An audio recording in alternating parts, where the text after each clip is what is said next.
Cinphomaniac is full of spoilers. If the movie's there in the title, we're probably gonna say everything that happens in it. So just people who normally wouldn't make movies are going to be making them, and suddenly one day some little fat girl in Ohio is going to be the new Mozart, and make a beautiful film with her little father's camera.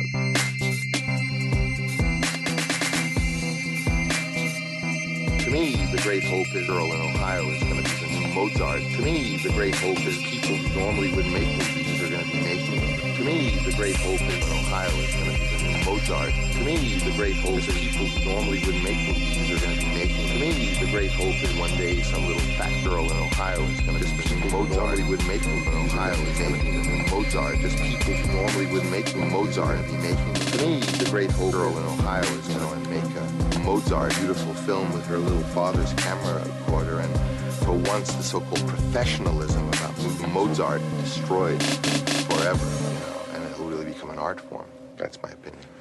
What is happening? I can't tell if you mean that question in the linear time sense or you're thinking a little bit beyond that. All the things.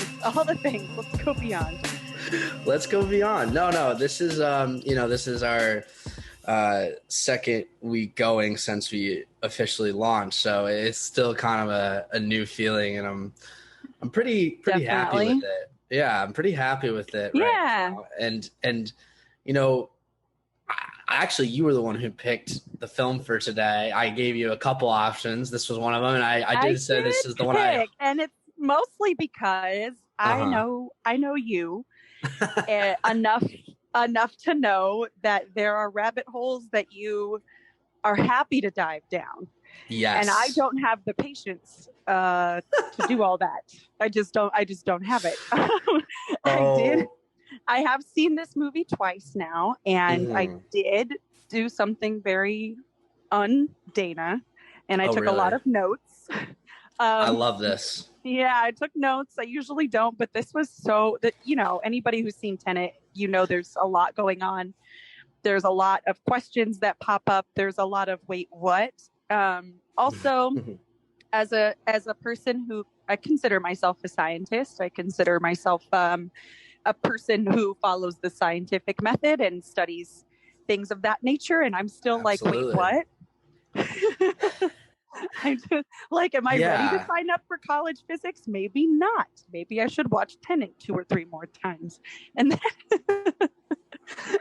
yeah, that's kind of the feeling. Is I'm just like, I love that you're saying fully that. Understand what happened. I don't know if I fully understand what happened, but I liked it. Here's the deal, Data. This is a great place to start because, I think as everything you said is spot on. About everything, in particular what you said about me.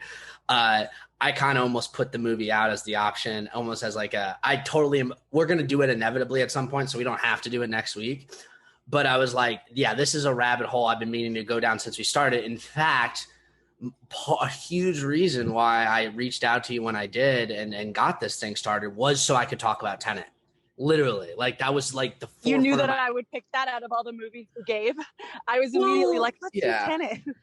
No, I actually really did not think you were going to pick it. But the fact that you did was a great sign to me. So I appreciated it greatly. It also just came out on HBO. Yes, I believe.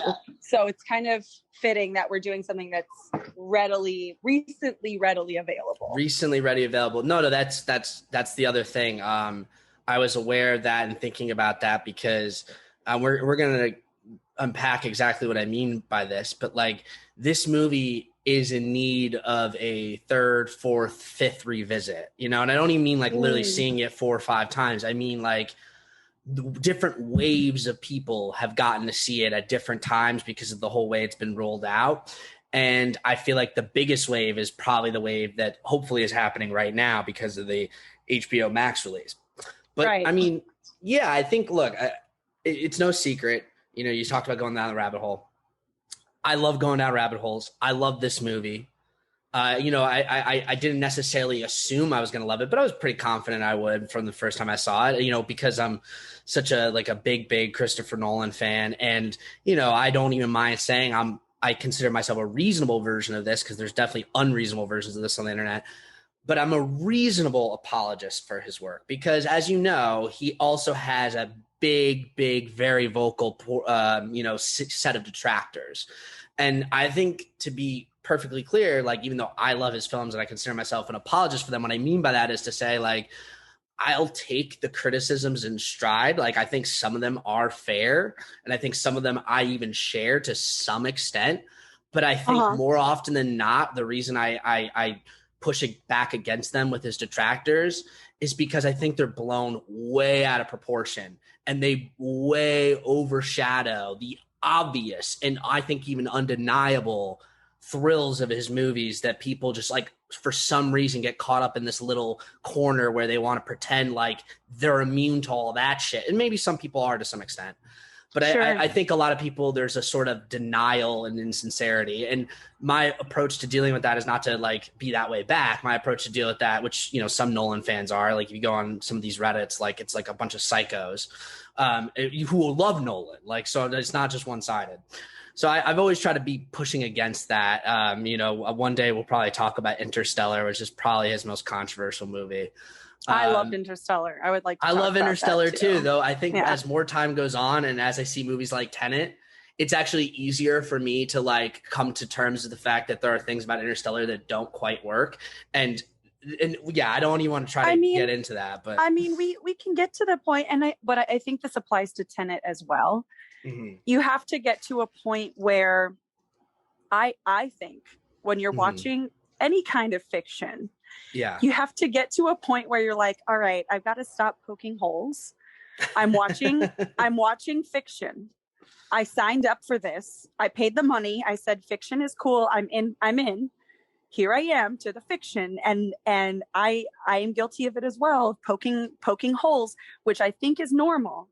But there's also a point where you're like, okay, I've poked enough holes. Everything is not going to always fit. This is fiction. And everything's not always going to be perfect and fit into a little box. Some of it's going to be left up to interpretation, and some of it's going to be left up to what I would consider trust. You have to trust the story and just say, you know, I trust where this is going, and I'm going to just accept it with what you're giving me as the director, as the storyteller, whatever you're giving me. I have to trust that you're using this to tell your story. Otherwise, you're going to be digging and poking forever, and you're never going to have any fun in life. You're just going to be digging and poking forever and ever. To an extent, you can dig and poke as much as you want, but then, like, let it go and have a good time and watch the story. I think I got to that point in this film, in Tenet, fairly early on, where I was just like, okay, he's catching the bullet. Okay. I'm just gonna take what you're telling. And then, like, 10 minutes after that, I'm like, all right, whatever you say, I'm gonna go with that. Because the more I try to figure this out, the more I'm taken out of the movie, where I'm like, wait, I caught myself doing similar to what you did with, like, a diagram. Yeah. Like, let me just lay this out in a map. And I'm like, nope, that's throwing me off. Now I'm even more confused. I need to get away from the maps and just take it for what it's giving me. That's completely true. I tend to get that's exactly bring myself out of it. Well, this is my own, like, little rule. If I catch myself pausing the movie, like, a ton of times to try to figure out stuff, I'm like, well, I'm not really getting the effect of this movie because I keep having to stop and, like, figure it out. Not taking notes. Taking notes is different, but I think in this instance, I had to stop and try to be like, okay, wait, let me go get the notes. Let me figure out what's happening. And I was just like, no, this is taking me out of it too much. I'm missing it. I need to just be in it. Did you miss the part where they said, don't try to understand it? Don't try to understand it. I wrote that down. I wrote it down in my notes, and I'm like, there you go. She taught me. She said, don't understand it, feel it. And then the other thing that he says, there's the word instinct. He just goes, instinct. Instinct, exactly. And that was this is instinct. This is so important. Like, see, I think people's first read, and even maybe my first read, and I don't think the read is entirely incorrect, of lines like that is almost like Christopher Nolan kind of hand waving things. And there's a degree of that, but it's actually done in a way where it's in line with a very, very important set of philosophical points and points about perspective that the film is trying to make. And I want us okay, so let me put it this way. These are almost like the promises I'm going to make to you, the audience, if you're listening to this, because first off, if you're listening to this at all, you have to have seen Tenet at least once. Do not listen to this if you haven't seen it, because we're going to spoil everything that happens. As we always do. Go watch it first. That's the best way to see it. See it blind. Let it confuse the shit out of you. It's totally okay. Yes. Love it or hate it. That's fine with me too. So look, I love this movie. If you love this movie, hopefully this discussion is going to make you love it a lot more. If you're confused, I genuinely believe that I'm going to just demystify the movie for you. If not all of it, then a lot of it. Because I've studied this movie like a goddamn super scholar, believe me. I know you are. That's why I said I'm glad I'm here. Oh yeah. Yeah. Not that I've went through every single line of dialogue. But not like that. I ain't got that kind of time, Marcus. No. It's okay. And I didn't do it all at once. I did watch the movie. I needed you to do it. Yeah. I did watch the movie twice this week, but like, I'd seen it 3 or 4 times before that. So yeah. Other 2 more points just on what I want to make sure everyone knows, right? If you're, intrigued and obsessed with the movie, like this is going to help you go deeper into it. And if you hate it, and I know there are people who definitely are hating it, and I don't want you to be like, I hate this movie, I have no interest in the conversation. No. Stick around, because on the one hand, I hope it helps you reconsider it, and that's what I'm hoping. But I'm also like, you know what? Let me unlock even new dimensions for you to hate it, please. I think that's okay. So yeah. Well, that's the good thing about real art. Yeah. I think true art in any form, movies, paintings, fashion, it's divisive. You love it or you hate it. If it has a strong statement, if it has something to say, people love that or they hate it. And I think it's good when people hate your stuff, because it means other people will passionately love it. It's like olives. Like, I think people that like olives love olives, and people that hate olives won't touch any food that's touched an olive. That's just an example. Well, Dana, why don't you tell me kind of now a little bit, like, or a lot of bit, however many bit as you want. Yeah, like what's your stance on this movie really? Get into it. Chime in later. Well, overall, I really liked this movie. The first time I saw it, I did leave very confused and feeling like I'm not sure how things happened the way that they happened, but it gave me vibes of Looper, which Looper was a movie that I think people kind of, shat on a little bit, but I actually thought it was pretty well done. I liked it. I agree. And I definitely got Looper vibes in this on a couple of occasions. A couple things I really liked. First of all, I think John David Washington is very talented, and I can't stress enough how much I wish people would not compare him to his father, even though I know that you will. You can't help it, but if you leave the fact that his father is Denzel Washington out of the equation, you stop comparing performances and styles. And I think I looked at him in this film as himself, as an individual, not as his dad's son. Partially, I think that their acting styles differ in a lot of ways, but especially in this movie, I noticed he's got a lot going on behind his eyes. I think there are moments where you wouldn't think he would blink, but he does. I look at blinking a lot. It's Peter O'Toole's fault that I look at actors who blink and who don't blink. Because Peter O'Toole gave this big thing about like powerful people. You if you're really intense and you're giving intention, you wouldn't blink. You don't blink.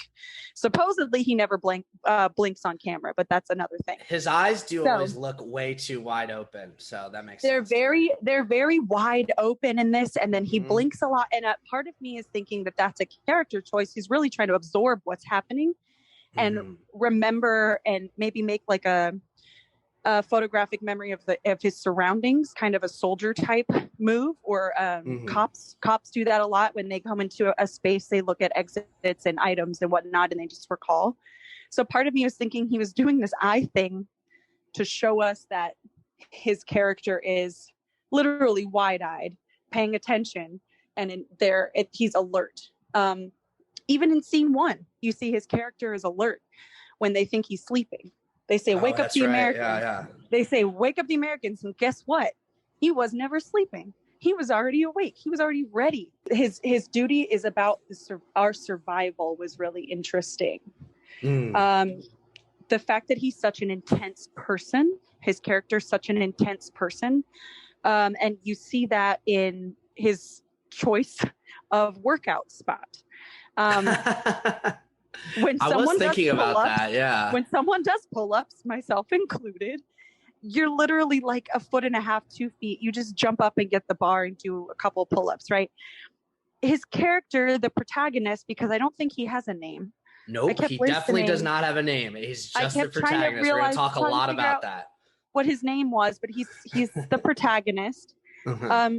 So instead of climbing up this ladder 1 or 2 rungs and doing his pull-ups, he decides to climb up this ladder a solid 50 feet and do pull-ups.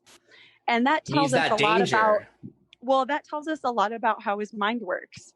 He wants that sense of risk in order to push himself to do better, right? I could do more pull-ups because if I don't, I'm going to fall and break my legs, right?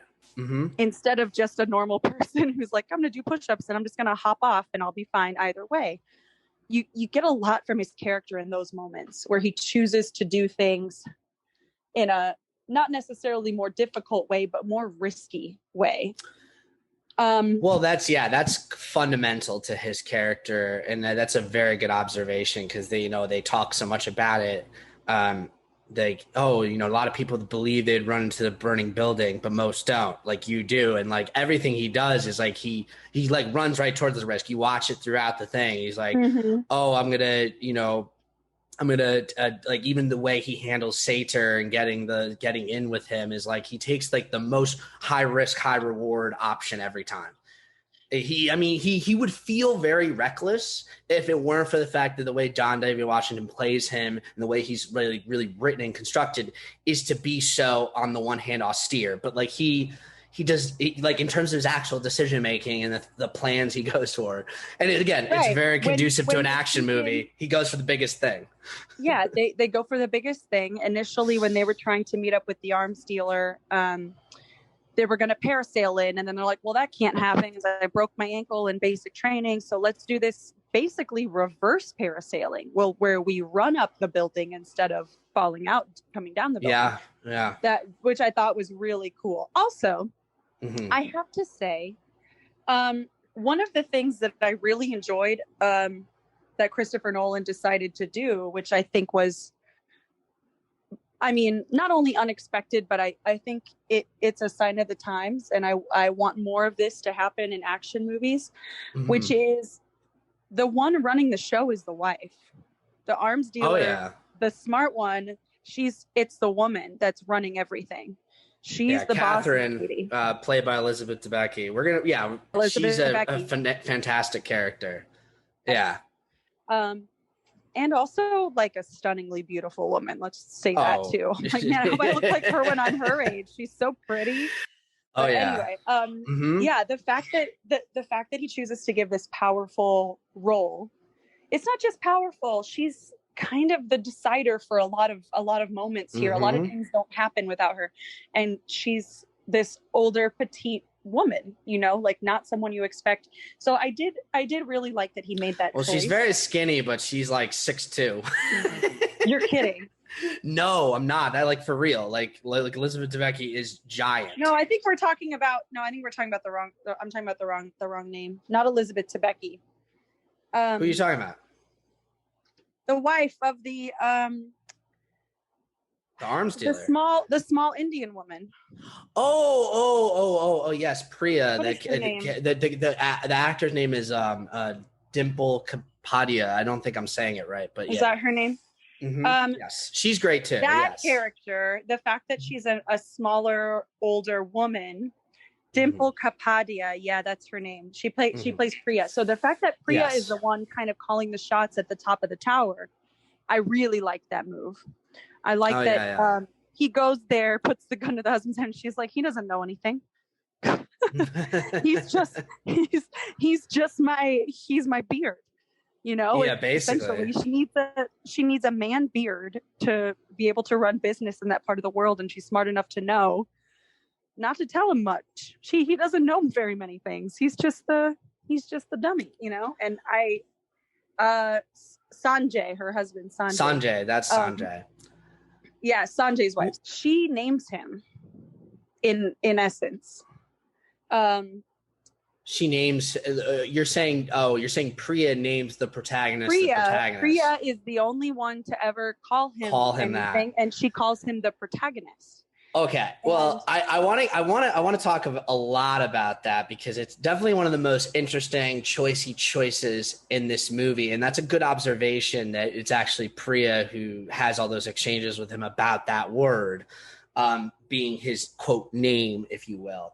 And there's a whole thing that's going on there between a protagonist versus the protagonist. And you'll notice in other places, so this shows you that it does go beyond Priya, maybe not in terms of calling protagonist, but you'll notice that like much later in the film, like when Ives is Aaron Taylor Johnson's character is giving like debriefings to the soldiers, he calls the enemies antagonists. So there's a thing that's being built in throughout several the whole antagonists. Thing. Yes. So this is the use of this terminology. I mean, there's multiple levels to this, as you might imagine, but the use of this terminology is actually something that's part of the tenets of Tenet.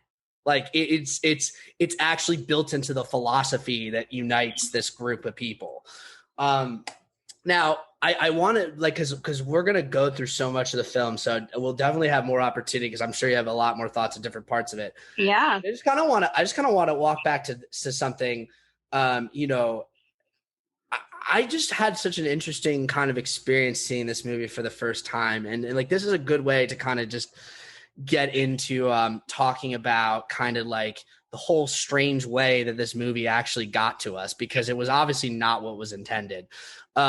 You know, so I saw the movie in December for the first time in December 2020 when I got the Blu-ray. This is the first time in my life I didn't see a Nolan movie at post Batman Begins in the theaters. Well, and multiple times. So, well, yes, for the most part I couldn't, and I didn't is the point. But did they even have it in theaters at all? They did. Oh. Yeah. In like San Diego, it was a whole weird thing, but I'll just say like, given that this was my first time seeing the film and I like the theatrical experience in Christopher Nolan movies is just so important. I really tried my best, more so than normal, to like simulate the theatrical environment at home the best I could. Like I fucking had every fucking light, every blind down. It was pitch black as I could make it. I said, I'm throwing the remote away. I'm not going to pause it for anything. It doesn't matter what happens. And I'm just going to let the movie play and sit here and watch it. And, you know, I was a little nervous because I just the nervous in the sense that I was, like I said, given my track record, Nolan, and the way what I thought of the trailers and stuff, I was like, yeah, this is going to be good. But like, I wasn't sure if it was going to be like a lesser Nolan film, succeed as high as highs, which I don't even want to get into what I think those are because that's a whole separate debate. You know, I wasn't really sure what I'd think of it really. And at this point, I'd heard the few people that I knew that had seen it did not like it. So I was like, okay. Turns out I really liked it right after the first watch. I mean, I don't think I liked it nearly as much as I like it now because, again, that multiple watches and rewards really helped play into it. But like I wanted to watch it again almost immediately, of course. I wanted to discuss it immediately, of course. And even though I'm saying I liked it, I think the thing that was most interesting to me about it is it was super easier than normal, honestly, for me to like. Yeah, well, it's super easier than normal for me to really feel like I had an understanding of what it was that people who didn't like it probably didn't like about it. Oh, okay. Yeah, and because in a weird way, like I'll explain. It's like in the inverse, I felt like the things I was liking about it were designed to turn a lot of people off because I kind of feel like with this movie is just like, it's like I could understand people having reservations about like, fuck this craziness, or thinking like Christopher Nolan just took Christopher Nolaning, like a verb, way too far. But for me, that's like basically what I love about it, is because he was willing to arguably take it too far, which I think this is a good segue to just talk about, and you'll see how much this rings true for you, Data. I developed a formula that's basically the Christopher Nolan formula. You can go back to any of the movies post Batman, starting with Batman Begins, really more The Dark Knight, but definitely starting with Batman Begins. And, I guess you kind of skipped the Prestige in this. Inception, all of them. They all follow this exact format. They go, it's the first like hour and a half, 2 hours, whatever, however long it is. It's just like this slow building of unease and tension and like building in some mystery. Then things begin to escalate really quickly. All these different threads start to connect until basically the whole movie climax and a often quite literal race against a clock on multiple fronts where you have like the two or three different sets of allies like trying to thwart the thing and doing different tasks, and it's like this truly existential and world-ending threat. And it's and the different groups, it's like a mixture usually between like highly competent expert professionals and usually like one or two quote ordinary people. I mean, look at the end of this movie, right? You have Elizabeth Debicki. You have the Tenet soldiers. In Interstellar, you have like Jessica Chastain on the ground with the farm, and then you have the stuff in space. In Inception, like you have, I mean, they're all part of the same team, but like it's Elliot Page's character is like supposed to be this ordinary person. And, Joseph Gordon-Levitt, a little bit more of an expert, but he's kind of like the more ordinary man, whereas like Leo's like, I am this super trained thief of memories or whatever. I think your theory holds up even for Transcendence, totally. Which he executive produced, because I mean, Rebecca Hall, I think that is more of like kind of the normal person. She's just a person who loves someone. And then Johnny Depp's character is this supernatural rope AI. Well, that's, I mean, Transcendence is an interesting example. And there's a race against the clock at the end, isn't there? Right. Well, the Transcendence is an interesting example because it's obviously not a Nolan directed film or anything, but like there's obviously a lot of crossover with people that worked on those movies and it's trying to be a Nolan-esque movie by definition. But like really what I just said applies to a ton of movies that aren't Nolan movies as well. I just mean that Christopher Nolan has taken things, because parts of this formula predate him, but he's kind of made it almost a science. Like Dunkirk is like such a literal example of this because you have the guys on the boat. Seen Dunkirk, and I know that I should. I know it was given to me. This is really sad, but I got it for the SAG Awards. Mm-hmm. They give us those DVDs for the screeners for us to vote, and of course. I don't know when I got rid of it, but I haven't had an actual DVD player in a hot minute. I think we've talked about this. So I just never got around to it. And then the people that told me about it, you may have actually been one of the people who said, you have to see it in a theater. If you don't see it in a theater, it may have been a conversation at the bar a few years ago where you were like, you need to see it in the theater. Well, no doubt if it came up, that's what I would have said. And I never got to the theater. And so I was like, I'll watch this DVD at some point. And then I'm like, wait, I don't know, put it in the Xbox or something and just get it done. So no. That's a very, very, very good point. I mean, look, so I think what's interesting though, too, to keep in mind, you bring up Dunkirk, because I said Dunkirk is a perfect example of this formula I'm talking about. But a part of this formula and why the formula is a thing is that it has to do with a much larger theme of Nolan's. It's obviously all over Tenet. It is all over Dunkirk too, but I don't want to spoil the movie for you. Is time. I mean, Nolan, a lot of filmmakers and film theorists have always explained that what makes cinema a unique medium, or what is so fascinating to study about it as an art form, as just an act of human engineering, is that it is a demonstration, an encapsulation at every level, really, of our interaction with time, right? You have moments frame by frame captured on a strip of film traditionally. And so cinema, the act of cinema, especially once you incorporate the editing and the fact that you're viewing images that might have been captured months, years ago, right? Like that type of thing, decades, years ago. Some, yeah. It's time frozen. It's experiment in time. It's a manipulation of time. And a couple filmmakers, there are many of them, but some filmmakers like to lean more directly into this type of sort of exploration of this in a much more direct fashion. I mean, one of them, and we've mentioned him before, is Richard Linklater. I mean, when we talk about the Before movies, we're going to talk a lot about the exploration of time, Boyhood, the exploration of time, really even something like Dazed and Confused is an exploration of time. So, you know, that's one filmmaker that's kind of synonymous. And if you listen to him talk about it, I mean, he's also very philosophical about that exploration of time. So is Christopher Nolan. I mean, like, you listen to him talk about Interstellar, Inception, even The Dark Knight and Dark Knight Rises, like, he'll talk all about the sort of experiment with time. And Tenet is obviously the most of anything he's done, the most experimental with time and the most like using cinema to like fuck up the universe essentially by really like fucking with time. So, you know, to Nolan's point, I think he directly has said this in press about the movie, like Tenet is first and foremost a story that can only be told in cinema. To try to do this in a book, I mean, you could do it, but it just would lose so much of like what actually makes it work. Like, you actually are seeing what it's like to be moving reverse. You can't do that otherwise. Yeah, exactly. I think the visuals were key in telling this story, 100%. Absolutely.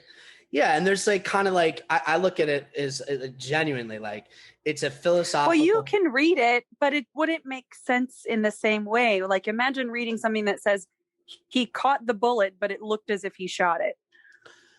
Yeah, you know? I mean, it's funny. Like, We've been thinking a lot about novelizations because of Tarantino's Once Upon a Time novelization, and a novelization of Tenet, which maybe it exists. I don't think so.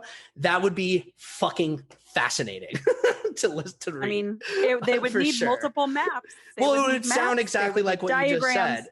Yeah. Oh yeah, it would sound exactly like you said. Well, we're going to get into some diagrams later too, but you know, I look at this as a philosophical, political, historical exploration master text almost. That's like being articulated through the experimental power of cinema, and it's just using the unique time and sensory manipulations, and it's taking this perspective and using its exploration of perspective to actively in your mind, like you, the viewer, shift your intuitions. That's actually the biggest reason more than anything else.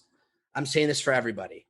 Watch this movie a few times, because even at the 2.5 hour runtime, it's not enough quote time for you to really get used to totally changing how you perceive time. like you have to see it a few times to like, because that's what the whole thing is doing. It's actively trying, it's using your sensory experience of watching and hearing the movie to actively get you to start to shift your fundamental intuitions about how time and the universe work. Because if you don't, you will be stuck on the outside of this film. And I imagine making it, so much of it was the actors and the crew doing that, which sounds insane, but it's true. But yeah, we're gonna really, really, really kind of pick apart what I mean there coming forward. But I think the next thing I really just want to hammer home is this idea that this film, to me, like, again, what I find so joyous about it, why I really like it, but at the same time I think is alienated to some people. But I'm just gonna put it out there. This movie is Christopher Nolan just completely untethered. He's just like basically freed himself after all the movies he had made before this. After getting so close to winning an Academy Award with Dunkirk, but not quite getting it, I think he's just freed himself of any pretense of trying to be anything, make a film that's anything other than a Nolan film in the purest sense. And it's like just become now essential Nolan. It's for the hardcore. If you don't like it, like basically I feel like this film is him saying, fuck it, it's my world, you just live in it. Like, well, I would agree. This would classify as a deep dive and not a greatest hit, for sure. You have to be a true fan to have the patience to really try to watch. You have to watch it twice. I agree. That's you interesting. Have to watch it twice. Use that you have metaphor. To be, like, yeah. You have. I would argue that it's both. I would argue that it's both. Deep dives. This is a deep dive. I would argue, yeah, it's definitely more It's definitely more a deep dive than a greatest hit. But I argue that in the truest deep dive sense, it's like really drawing from the best of everything come before. And again, in this, like, if you want to use the album thing, I think the metaphor of what I'm saying, fuck it, is kind of even more things. So there's a couple Nolan haters know that there's a couple Nolan hater memes that never die, and this movie just served to further exacerbate them. Oh, and I haven't seen them. My kind of point about that is like the movie's doing it on purpose because it doesn't give a fuck. Like, for example, one of the memes is the Nolan sound mixing meme. And what I'm talking about is that Christopher Nolan movies have bad sound mixing. You can't hear what people are saying. Everyone's masked like Bane. I mean, literally people are masked like Bane in this movie, which is what I'm saying. That he knows what he's doing. He's finding excuses to put masks on people's faces in case you didn't realize it. He's just like, now the Nolan sound makes me, I'll just know, like, I don't have some clever, deep justification for why he does what he does, but it's definitely really interesting because I don't know if I've ever put all that together. Even in this movie, they were. Do you ever have a hard time hearing what people are saying? I feel like some of the like maybe Justice League type stuff, maybe I couldn't hear, but not that I've noticed, but not that I like, you know. Well, good. I'm glad it's not a thing. Not that I made a note of, but I also would tend to notice more about performance, and thus the sound was like really specifically out to me. Yeah. Well, like I just mean to say that, look, he's kind of like this when it comes to the sound mixing thing. This is a perfect example of him being like, oh, people think I don't let you hear the vocals, and we use people have people speak through masks and apparatus. Good. They're going to have a ton of that in this movie because fuck it. If you don't like it, I'm going to crank it up to 9,000. And another meme is the obvious one. It kind of goes a little bit beyond a meme, but it's like, oh, the Nolan's movies, the plots are incoherent, right? This movie is fuck it to the max on that. It's like, this is hardcore. If you're a normie, you have no hope. Just sit back and munch on popcorn and just sit in awe of like the weird stuff. I don't care. I don't care. I don't care if you can't follow it. I don't care. There's no hand wavy scene. There's not like 30 minutes of Elliot Page like sitting there asking Leonardo DiCaprio to be like, explain every single thing. It just doesn't happen in this movie. You get like 2 seconds of that. So there's that. Then this is the biggest one that I think is like almost the most obvious in terms of like how he's just like, fuck it, I don't care. One of the Nolan memes is that Christopher Nolan movies have no emotion, that the movies are, and I'm going to put a lot of emphasis on this word, cold, that they are cold movies. Okay. Cold. Yes. Do you think that's visually, like maybe because he tends to have a desaturated blue and gray undertone visually? In a weird sense, I don't think that's totally divorced from it. No, I actually do think that has something to do with it a little bit. Because actually this movie kind of looked bluish. Oh no, this movie's very cool gray. Palette. Very cool palette. Cool very palettes. Cool palette. Actually, I can't think of one of his that's Memento was really like sepia, I think. No, I mean, there are scenes in this movie that are very warm and yellow, like the scenes in the restaurant with Debicki and him. But overall, yeah. Overall, it's very cool palette. And look, you look at all the promotions and posters; they're all blue or gray. So it's a thing. But I just want to, and same with Dunkirk. It's like this is an ongoing sort of color scheme for him. But I just want to point out that what I'm really talking about is, and again, I'm just noting that I emphasize the word cold because we're going to come back to it if it's not obvious why I'm emphasizing that. They say his movies are cold and emotionless. Like the protagonist never have emotion. Now, you'll notice that in movies like Inception and Interstellar, in different ways, and notice that Interstellar follows Inception, it really felt like Nolan was trying to do emotional storytelling and human connection and put in backstories for his protagonists that really kind of like cemented that emotional storytelling and human connection. Like in Inception, it's all about this grief over the loss of his wife and the fact that he can't get back to his children. In Interstellar, it's all about his relationship with his daughter and him kind of missing out on his relationship with his son and him trying to reconnect with his daughter and how he left her but he like left her to save her and how do I connect to her and all that stuff. So it's all this emotional storytelling. Now, I'm not going to say he did it perfectly. It's really not Nolan's strong suit. I think he gets unfairly criticized for not working or being bad because honestly, the quote emotions of Inception and Interstellar totally work on me. And I really feel like people who say otherwise, I don't really get them. But it's also true that me personally, I don't mind cold storytelling either. Like Nolan's sometimes, and usually this would be complimentary, is compared to like a Kubrick, and Kubrick's kind of treated the same way, that his stories are kind of just like these mechanisms for intellectualism, and they're devoid of like warm emotion or human connection or whatever. But when Nolan tried to do this in Inception and Interstellar, I mean, well, they're like reflective of the person that made it, and the person that maybe he's not a particularly emotional person. See that? Well, and you have to look at the artist. What does he identify with? See, this is. I got to be honest with you. Like, and I like that part of it even more personally. I get because if I think I get what you're saying, Dana, that part of it even more personally irks me because like these fucking critics don't know him personally. This guy has been with the same woman for like 25 years, has like 5 kids. He's clearly a family man. I don't know where this idea that he has like, he's just like some robot is like coming from, other than the fact that he's obviously very British and likes to wear suits, and his characters are very British and like to wear suits. This is just like, it's kind of like, I get where it comes from the movies, but when people tie in the personal stuff to it, I think the British in general culturally. Okay.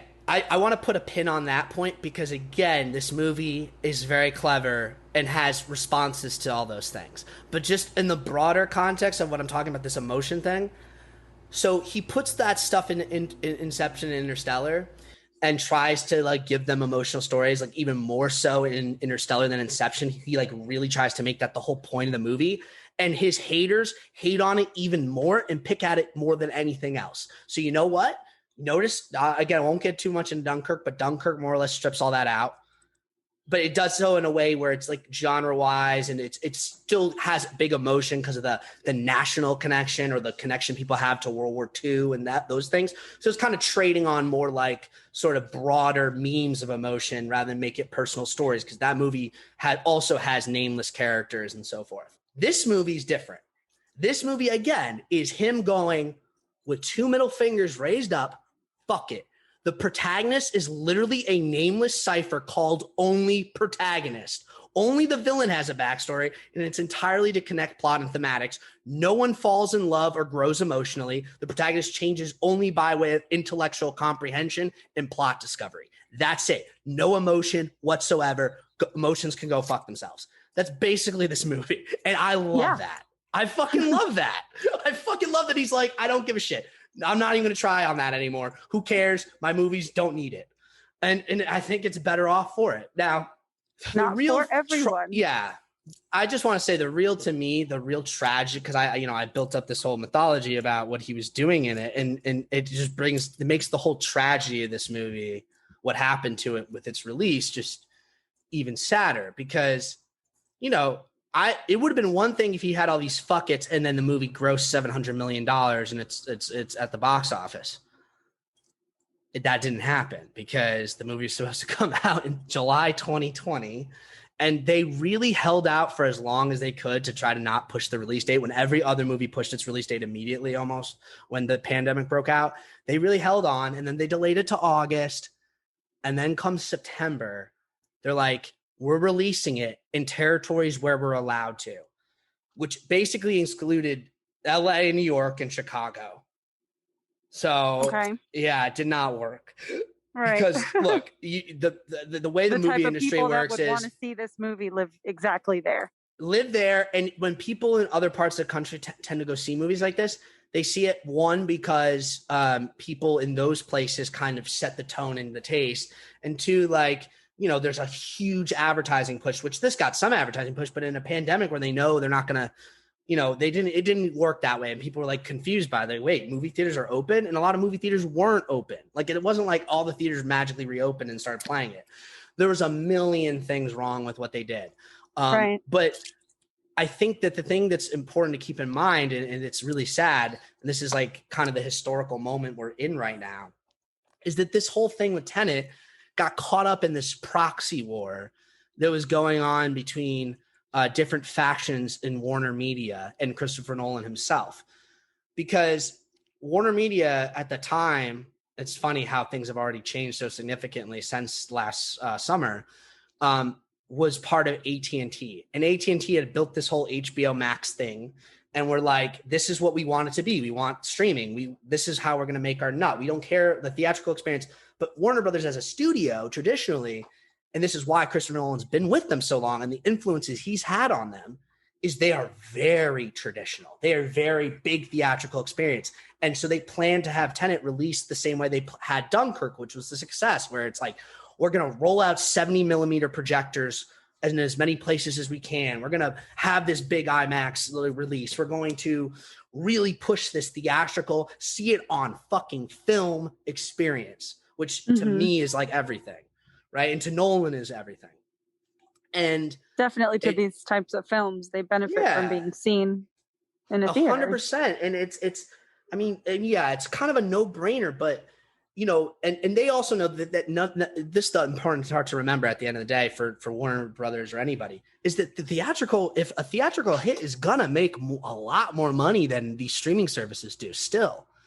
It's just the problem is like risk mitigation, because if things don't go right, then it's a lot less of a guarantee of a return. Whereas these streaming service that's like just part of this property, they're getting their subscriber numbers up, they can just move on.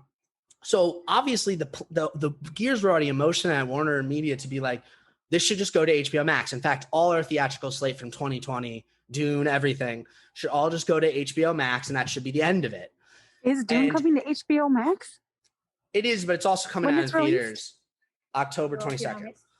Oh, don't worry, we'll be there. Okay. But I just mean to look. I just mean to. Well, Dune's a big kind of in a background sense, a big part of the story, but just that Nolan fucking is so resistant to this. Part of it because he's just such a traditionalist, but also because he genuinely understands that like him being able to make a movie like this hinges on him being able to release a movie like this, and if he can't release it, he won't be able to make a movie like this ever again. And you know, maybe to some extent, him being like "fuck it" with this movie was almost like him realizing that this was inevitable, and he might as well just go out saying "fuck it." I mean, I feel like Tarantino had a similar experience when he made Once Upon a Time the year before, but because that was the year before, it actually got to come out as it was supposed to, whereas this did not. So you have this proxy war going on. And I almost think the reason that people are asked, why did this movie get that release in September where it had no chance to succeed? Why was Christopher Nolan such an idiot? And I'm like, you guys don't get it. Christopher Nolan's not an idiot. Christopher Nolan was put in a position where he had to just pray and hope that the impossible was going to be possible for him. And the reason he's put in that position is because there was an invested interest in seeing him fail. This is the truth. So what I'm talking about is, I think in that factional war between the parts of Warner Media that were focused on the streaming and the larger AT&T apparatus, and the parts that were the traditional Warner Brothers studios that was concerned about the theatrical release and dealing with the partners like Legendary Pictures and all these companies, that part was like, we need to prove theatrical can work. And the other side was like, theatrical can't work.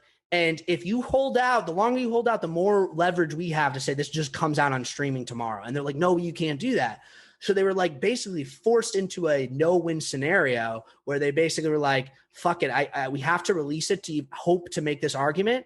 And the other side is like, good, release it because we know you're going to fail. And once you fail, you will lose all leverage forever. Now, do I think that excuses them actually making the decision? Of course not. But I don't think it was just up to Christopher Nolan. You think that they're that much drama? You think that these guys are that much drama? 100%. The books that are going to be written on by this, and maybe I'll be one to write them, they are going to get into all this. Believe me, the streaming wars is going to be a big book topic in the next couple of years. Wow. It already kind of is. Oh yeah, big time book topic. Like every film history book is going to revolve around this as like the major chapter. That's the streaming wars. So you know, it already sounds like it. Jesus, the streaming wars. Like that. But yeah, so Christopher Nolan was a proxy casualty in the streaming wars, and since then, it's really been hard for him because he had to like hang his head low have the media swarm and mock him, which, by the way, is also part of the war. You don't think for one second that Hollywood Reporter and Variety are getting all this shit from those other sides of Warner Media to basically boost their case about how theatrical's dead and streaming's the future? Of course they are. Of course they are. So it's really almost like building the case using every fucking tool they have. It's like they're dooming you to fail.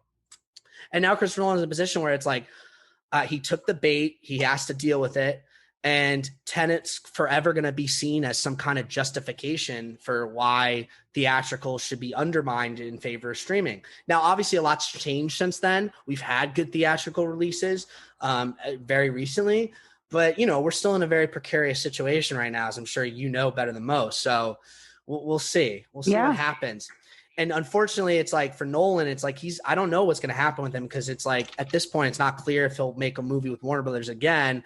There was a lot of rumor that he wouldn't. I don't know if that's changed because, it's obviously like you do have Dune coming out in theaters and so forth. So maybe he feels differently now.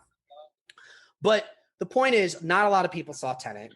So what happened to Tenet? Well, I look at what's happening with Tenet as an interesting story that's still being written, because basically that was the first wave, which very few people were part of. And I felt like a lot of the reaction to it was pretty negative, because I think a lot of people who did go to the theater were like, this movie better be the best movie ever made if I'm risking getting sick for it.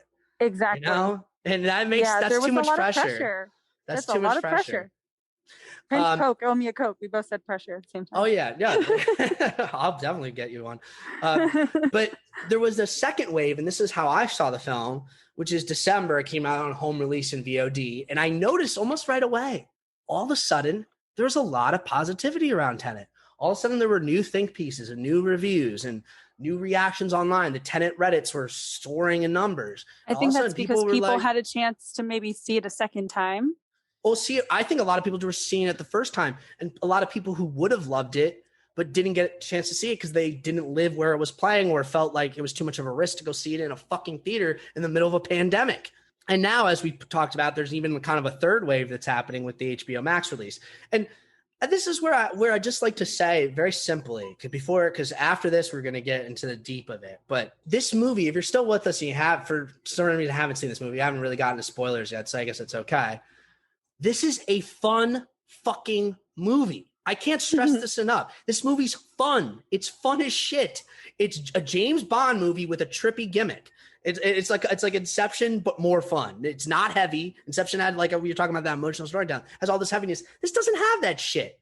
It's fucking, and it's just also obviously a perfect Reddit movie. You just like devour it, analyze it, go frame by frame with it. It's perfect for a cult following, which it now has. That's so funny. This is like might be the biggest budget cult movie of all time. It's crazy.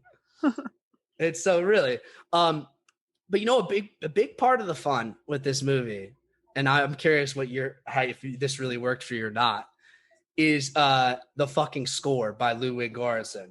Like, this fucking score right from the opening set piece just fucking bangs. Like, bangs. Yeah. Big time. Well, bangs. I think they tend to hit those nerve notes that make you uneasy. Yes. Definitely. Oh yeah, big time. Well, it's funny. So Ludwig Göransson, I don't know if you're familiar with him or not, but outside of Tenet, I can't think of another thing. Well, you have seen other stuff he's done now, so I'll remind you what they are. But it's interesting. Like, I love the man's work. I actually had a personal run-in with him years ago before I even really knew who he was. So this was just kind of funny. Yeah. It was just, he came into my place of work, and it was just funny. And he's very distinct because he has like long hair and a little bit of an accent, as you might imagine. And he's just like cool looking young guy. Looks like a rock star. And he was like, yeah, I'm a composer. I was like, oh, okay. Yeah, I did the score for Creed. I was like, what? Right. So yeah, Creed, the Ryan Coogler, awesome. Michael B. Jordan films, right? Which is an incredible score. And it's funny, when I had this conversation with him, I hadn't seen the film yet. I was literally going to see it that night because it was opening day. But it's quite amazing because this guy, the earliest thing I know that he did, I mean, I'm sure he had stuff even before this, is he was actually the composer for Community. He's had such a glow up since then, but like literally the TV show Community, which I love. Oh, wow. Yeah, and that has just like a very kind of sitcom-y like kind of score. So it's nothing really special, though. There's obviously episodes that doing different genres and doing big action things, so you can kind of hear those flourishes. Like when you listen to the paintball episode, the way he's able to make it sound like this epic kind of John Woo thing is very telling for what he did. But obviously, working on Community introduces him to Donald Glover, or maybe more like introduces Donald Glover to him. And Childish Gambino. Yeah, Childish Gambino. He was produced a number of tracks for Childish Gambino, including most recently, though it's been a number of years now. He worked on the track Redbone, which is obviously very popular. Features one of very my funky favorites. guitars. Yeah. And he also, starting with 2013, the Fruitvale Station. He started working with Ryan Coogler, which then led to Creed, which is kind of his like first big budget movie as far as I know. And then that led to the biggest movie and the Academy Award nominated score for Black Panther. So, I mean, this guy created music that like, I mean, you play that fucking Wakanda theme, people go nuts, fucking nuts. This guy's made iconic as fuck music already. And honestly, I think maybe the most iconic thing he's done between that and Tenet, and it's iconic as shit too, is the score for The Mandalorian, the Star Wars show. Nope, that's him, man. That fucking amazing like that's him. And it's funny, you listen to it. I remember thinking this the first time I saw Mandalorian. I was not surprised that he was the composer in the credits, because I remember thinking Mandalorian kind of has this sort of like cross between Bill Conti Rocky score and like hip hop, which is literally what Creed is. So I was like, oh, of course, it makes perfect sense. He's doing it. And then, so it's interesting because obviously Christopher Nolan up until this point has worked since Batman Begins pretty much exclusively with Hans Zimmer, and Hans Zimmer is his guy. And the process of him working with Zimmer. Yeah, and look, the score for Interstellar is like on a different universe, but like the collaboration that Christopher Nolan has with Hans Zimmer, where he's like working with him before the script's even finished and stuff. It's such a vital part of Nolan's filmmaking process, and he's talked about it so many times. So it's interesting to see him go with a new composer, and I think it has a lot to do with the fact that, and a couple other decisions we'll talk about with this movie, Nolan was really trying to expand himself and try to revitalize his movies a little bit by sticking to the key principles. And like I said, being in this fuck it place, but he was also like, I want to like break out a little more. And so Ludwig is perfect because this score is just so interesting. It's mixing. That's the thing. I really like Ludwig Göransson's previous work. But this is him operating at a whole different level. And I'm not surprised, because he probably took it as seriously as anyone, being like, wow, I'm being tagged to like replace Hans Zimmer, essentially. I better bring my A fucking game. And I imagine him and Christopher Nolan work very closely on combining their sensibilities to create something really new and different, which is why this score is like combines so many different genres and feelings and tones and instrumentations and layers them. And it's just, like I said, it bangs right from that fucking first fucking track, like the Rainy Night in Talon, like the opening set piece sequence. It's just fucking insane. It's just like the pulsating fucking score, the guitars, the fucking loops. And they included, notably, one of the loops they included is the vocal from Travis Scott, which brings us to the next point. This film has a fucking original song by Travis Scott that's actually fucking sick as fuck, in my opinion. It's so good. The Plan, yeah, and like you hear it in the end credits, the full song. But Ludwig, like the actual instrumentation for it is part of the score throughout, and you even hear a couple of like Travis's like like weird like auto tune there. Yeah, it's actually. Yeah, you'll notice it when they tend to happen is when the protagonist like comes on screen or does something really cool, or like it's like he's kind of like reaching a new level of like badassery is usually when they do it. Because the first time you hear is right when you're introduced to him, the moment you talked about where he's like they think his eyes are shut but he's awake. Then the next time I think you hear it is when he's coming out of the restaurant after he beats the shit out of Sader's guys and Debicki's like looking at him being like, what the fuck? You hear it, and then the big moment you hear it, and this is where you get the real fucking the bass drum 808 kick in from the plan into the score, is the fire truck set piece. Like when he fucking climbs on the fire truck, you know, it's like all of a sudden it's like you hear the it's fucking so good. It's such a good paced moment. That's the thing that I really have to compliment the score on, is the way it's paced and constructed. Like he really lets things go like little like hum ho for a second, and then just beats you with the fucking bass. It's like it's really great. But yeah, the Travis Scott song, I recommend people. I'm a big Travis Scott fan, so I'm already in on it on that level. But I think what's interesting that I even didn't notice right away is just like how much the lyrics actually do like directly pertain to the film. Like it's a really good song. It basically feels like you're listening to like the rap that the protagonist has in his head for like how awesome. Like basically, interesting. Yeah, it's basically written his for that inner monologue rap. Yeah, basically. And so like it's cool. It's a very cool thing. But speaking of that, and I think why you kind of have these new influences is because I think that Christopher Nolan really wanted to put fresh blood into the film, and that's why I think he cast John David Washington as the protagonist. And I really just want to highlight him and the rest of the cast for a moment. And the first thing I want to say about John David Washington, you already said some good stuff. But one of the things I hear about this movie and about him in general is like, there's a lot of people who like hate on him and think he's bad, think he's a bad actor. And I think it goes back to what I was saying earlier. If you compare him with his dad, they don't have the same style. Totally. And they shouldn't. They're different people. Mm-hmm. Are you your dad? No. Am I mine? Absolutely not.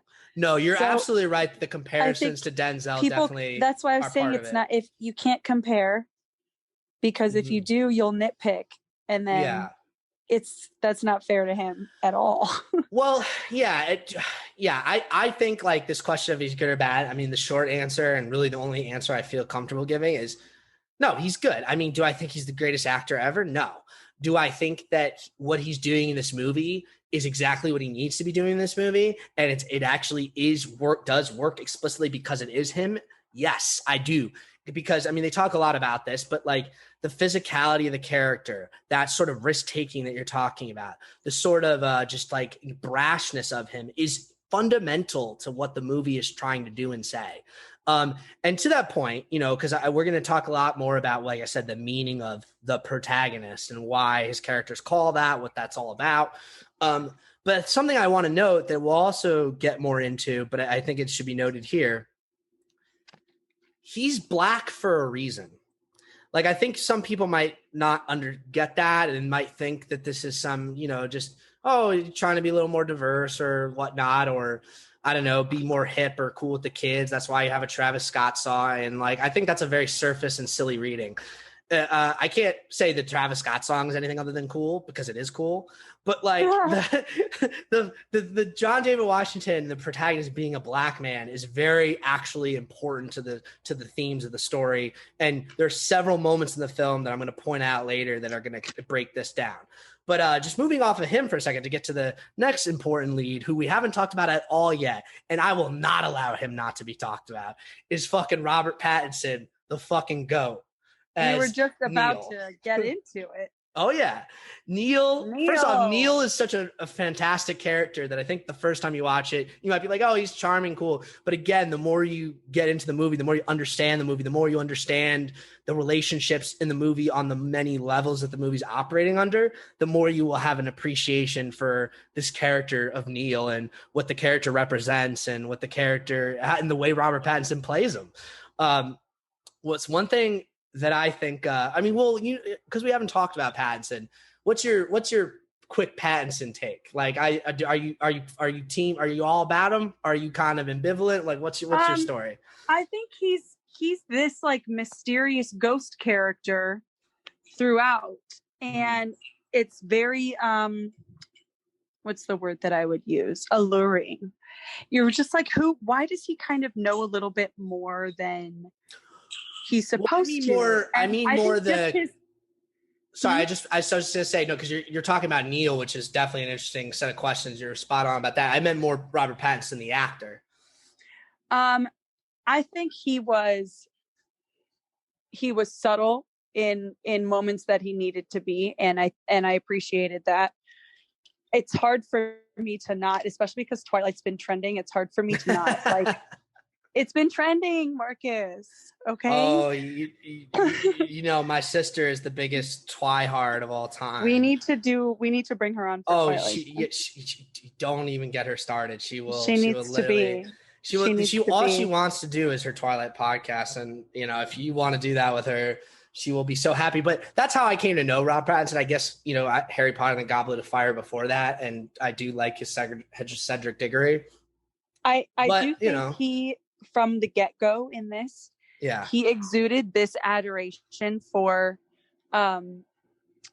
Washington, that John David Washington's character, that for the protagonist, it was like it was sort of like you knew that he wasn't going to let him down. He was trustworthy, despite the fact that everybody around him wasn't necessarily. Well, that's the ironic part is he's not really trustworthy. He's constantly lying to him.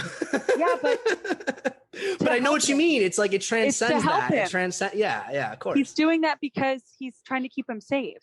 Right. Totally. And no, he does obviously trust him, even though, like I said, he's a liar and so forth. But as they discussed, lying is part of the job. It's part of this job, and if he doesn't do it, then they're not safe anymore.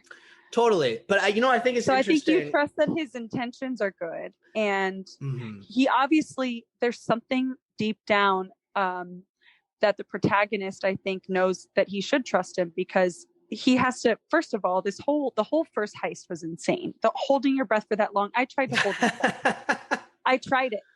I did it twice. I cannot do it. I would be dead, Dana. I mean, they're also moving around very fast and trying to do highly skilled tasks. It's crazy. They're like burning oxygen like you wouldn't believe when they're doing that.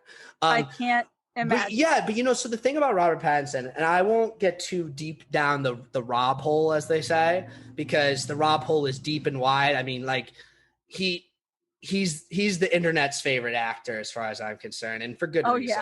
Oh yeah. He's the meme lord of meme lords. I mean, like his whole existence is a meme. But like I love that. And so I'll save getting into all that stuff when we talk about Good Time or The Lighthouse or something.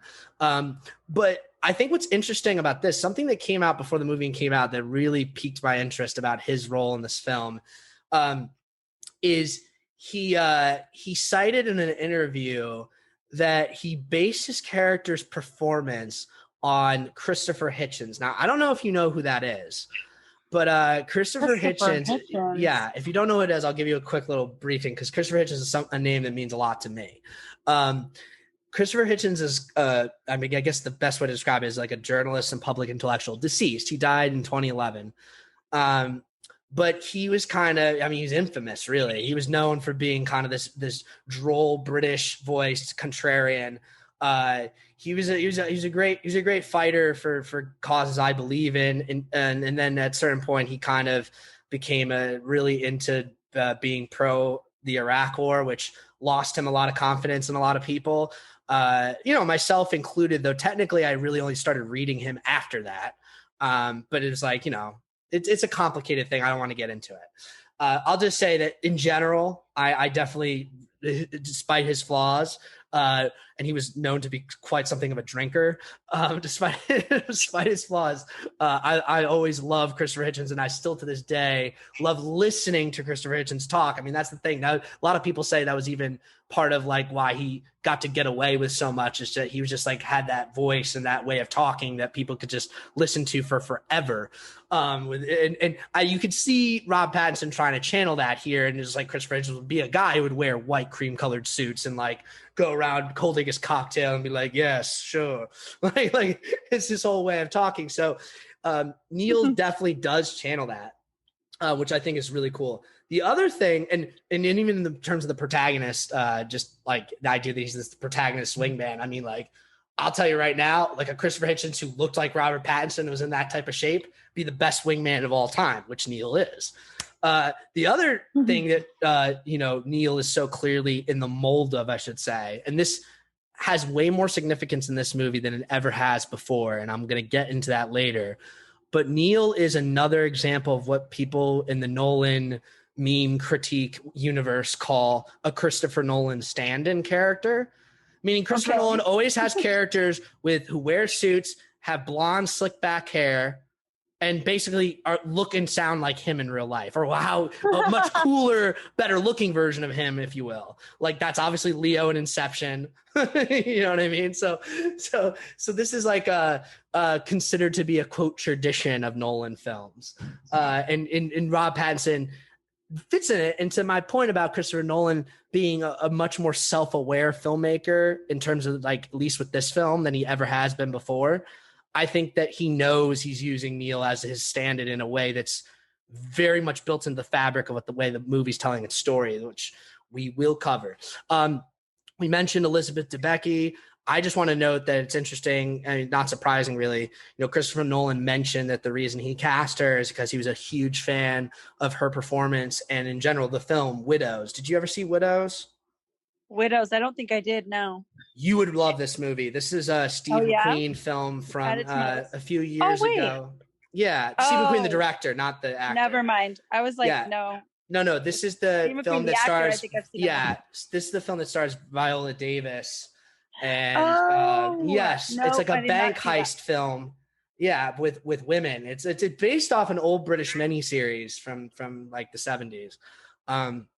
But it's a really interesting film. Elizabeth Debicki plays a Polish immigrant woman who is being like pimped out by her mother in like the most disturbing way. And when I say pimped out, I mean like literally. Why are people so mean to this woman? Well, that's what I'm saying. So like you can tell like Christopher Nolan was like, yes, I want to bring that type of drama. The other thing that she was in that I have not heard Christopher Nolan mention, but it's almost like damned if he does, damned if he doesn't, because her character, at least the starting point of her character, is identical. And this is a very important genre reference. She was in the AMC miniseries adaptation of The Night Porter with Tom Hiddleston, our boy Tom Hiddleston. And in that, she plays essentially the same character. She plays the wife of an arms dealer who a spy is infiltrating their personal. So horrible that this woman, who honestly could probably play anyone, she could be in Mordor and be a fairy, for all I know. Or she should totally play like an elf in Lord of the Rings. She looks like an elf in Lord of the Rings. Exactly. Why is she typecast as an arms dealer's wife? Well, arms dealers have wives that look like elves from Middle Earth. It makes sense. Apparently. Yeah. Well, the connection, though, with The Night Porter, I just want to highlight, because this is something that we're going to get back to a little bit, is genre-wise, that's a spy story based off a John le Carré novel. And the whole ethos of John le Carré's spy stories, like Tinker Tailor Soldier Spy, things like that, is very, very, very much an influence on Tenet. I mean, super obvious. Not just James Bond, but that. And I would say more than James Bond in some ways, as we'll talk about. And, of course, we have Kenneth Branagh as Sator, the arms dealer himself, doing his thick Russian accent. We're going to talk a lot more about his character coming up. And also, lastly, I just to round out the cast, we mentioned Priya, Dimple Kapadia, but Aaron Taylor Johnson as Ives, and he was not promoted at all. So he was supposed to be like kind of a surprise cast member. I mean, I guess he shows up in the last trailer before the movie came out, but Ives is a really cool character, only shows up in the second half of the film, but is immediately memorable and just like as chill as fuck, because he's just like walking around, bearded soldier guy, just like, gotta stop thinking linear time, man. Like he's just fucking cool, man. Obviously he's a big part in the ending, so right, kind of like the sort of like late stage ringer of the film. Moving on, because this is where we can really talk about something that I was alluding to. Can we talk about the little pop of surprise that was Sir Michael Caine popping up in the middle of this movie? Oh, you're right. I didn't mention him, and I was yes. Well, amazing. I want to talk a lot more about that scene specifically in a little bit, but yeah, I didn't really mention him being in it. One observation of the scene, yeah, which is the protagonist orders food, right? He doesn't have time to eat it. He asks for it to go, and they say absolutely not. And I look it up, and apparently you don't get food to go in England. It is tacky. We should not get food to go in England. Okay, Dana, what you're talking about is very important. And I want you, I need us to put, my food. I'm glad you bring that up. I ordered it. I'm really glad you bring that up. It's what you just said is exactly right. But I want us to put a pin in that because that's actually, believe it or not, one of the key things to understanding this movie. And I don't want to talk about it. What you just said? Yes. Believe it or not. Yes. I promise you. I'm going to explain. I'm going to demystify this movie. But before we get to that, I just have to shout out the cinematography of the film. You know, Hoyt van Hoytema, this is his third collaboration with Nolan after Interstellar and Dunkirk. And this is really fulfilling. Again, like, I don't know if Nolan's ever going to be able to do this again. So this is why it's really notable even now. He's fulfilled his dream now. This movie is vast majority IMAX. Like, he shot this on vast majority 65 millimeter, 15 horizontal perforation IMAX. And the rest of it, just like with Dunkirk, the non-horizontal IMAX is vertical 5 per 65 millimeter. So it's all large format, which is why the film looks so uniform. So even, so an interesting thing I want to note here, because like you watched this the second time on HBO Max, right? Yes. Okay. So I know this because of past Nolan films. It's always broken my heart, but I get Blu-ray, so it's not that big a deal to me. Getting the Nolan Blu-rays, I can't recommend this enough. More than if you have a Blu-ray player, access to one, don't watch his movies at home any other way than through the Blu-rays. The reason for this is simple. The Blu-ray not only does it have the best quality, but is the only time you're going to see the aspect ratio switching. Now, the aspect ratio switching is not perfect in the sense that what it's doing is it's taking the IMAX, the shots shot on IMAX are being framed in full screen 16:9 on a widescreen TV, as opposed to with the letterbox bars for 235, which is what the non-IMAX vertical 65 stuff shot on. And earlier Nolan films that were shot on 35, those scenes. So at 4:3 and 16:9, you're still losing a bunch of image on the top and bottom, but it's much less image than you would lose, which is what they do on normally everything else, like every HBO presentation, every other VOD presentation. It's just one singular 235 letterbox aspect ratio. It doesn't shift depending on what it's shot on. So you lose the entire effect of the IMAX entirely. Not only that, you lose the important sort of just reference, if you're like an intense nerd about these things like I am, of like which shots are which. I mean, you can kind of tell just by looking at the quality a little bit, but between the 65 and 65 IMAX, it's not that big of a difference in terms of like just obvious resolution, especially when you're only seeing it on a Blu-ray. But I like to know, I like to be able to see with my own two eyes just by looking at the different aspect ratios, like what was shot on IMAX and what wasn't. It's useful because I can tell, oh, this is a dialogue scene, so he's not shooting on IMAX, or this is like a big set piece, but sometimes you'll see random shots in a dialogue scene that are IMAX. I like to know that. That's important because if I was seeing this in theaters the proper way, I sure shit would know when I'm seeing the full giant fucking 200 feet IMAX full frame versus the letterbox, you know?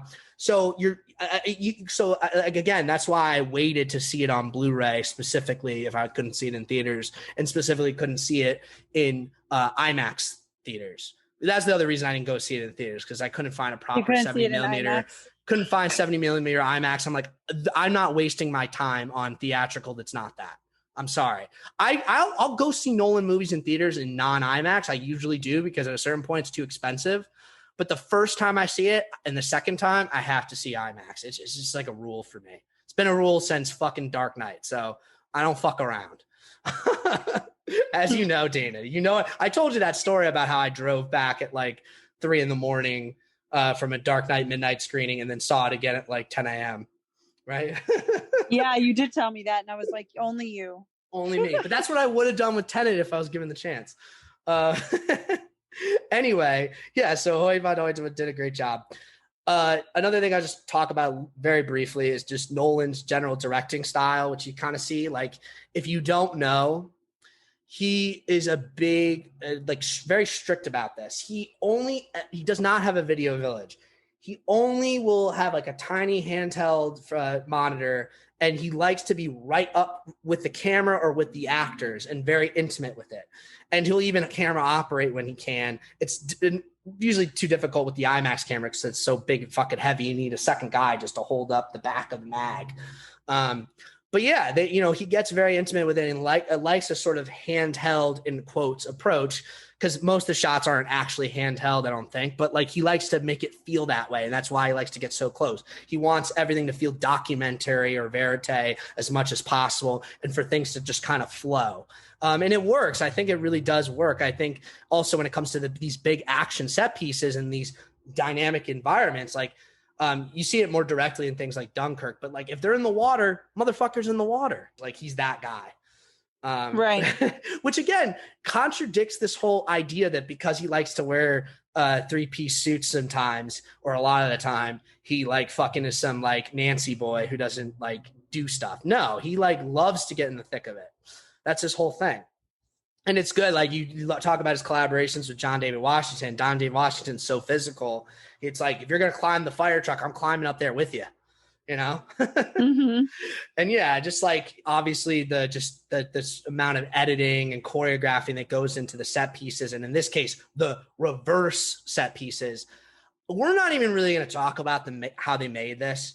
I'll just say that they pretty much used every technique in the book that's like a linear or an analog film technique in terms of the reversing and all that stuff. Like they would shoot sequences a few different times, a few different ways, occasionally composite them, but occasionally really it would just be a single uncomposited frame, just happen to have some actors moving forward, some actors moving backwards, which is crazy.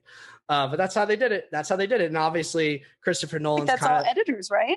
Yeah, it's editors, but it's also the way it's choreographed. The choreography in this film is They have to honestly the together. most important thing. Like you talk about even the fight scenes, and there's literally a inverted versus verted physical fight scene that happens twice or is shown twice from two different points of view.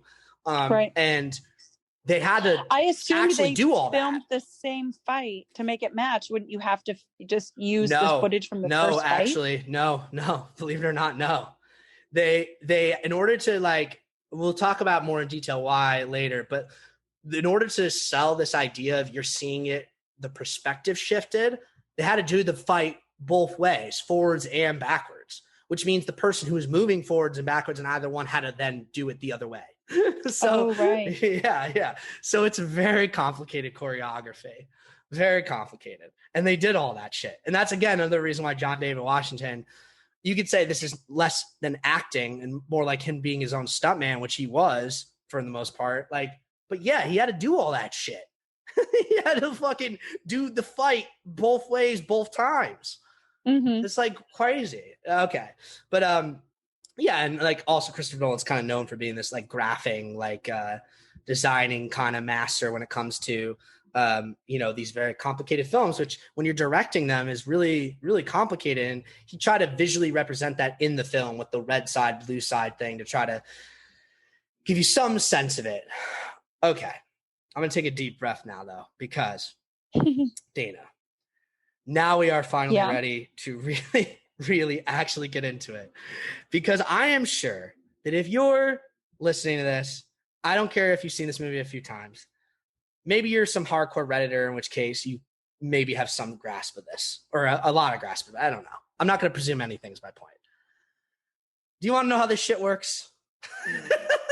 I mean, yeah. Okay. I'm going to try to explain how this reversing stuff works. Because in order to really talk about anything else, we're going to have to get through this to some extent. But I think hopefully I'm doing everyone a favor here. And we're going to go through some specific sequences, how they're laid out. The diagram kind of helps. The diagram helps, yeah. And maybe I'll put this in the show notes so people can see it, because I think it's super helpful. One diagram the color-coded one helped me. Yes. Well, one of them... the color-coded one.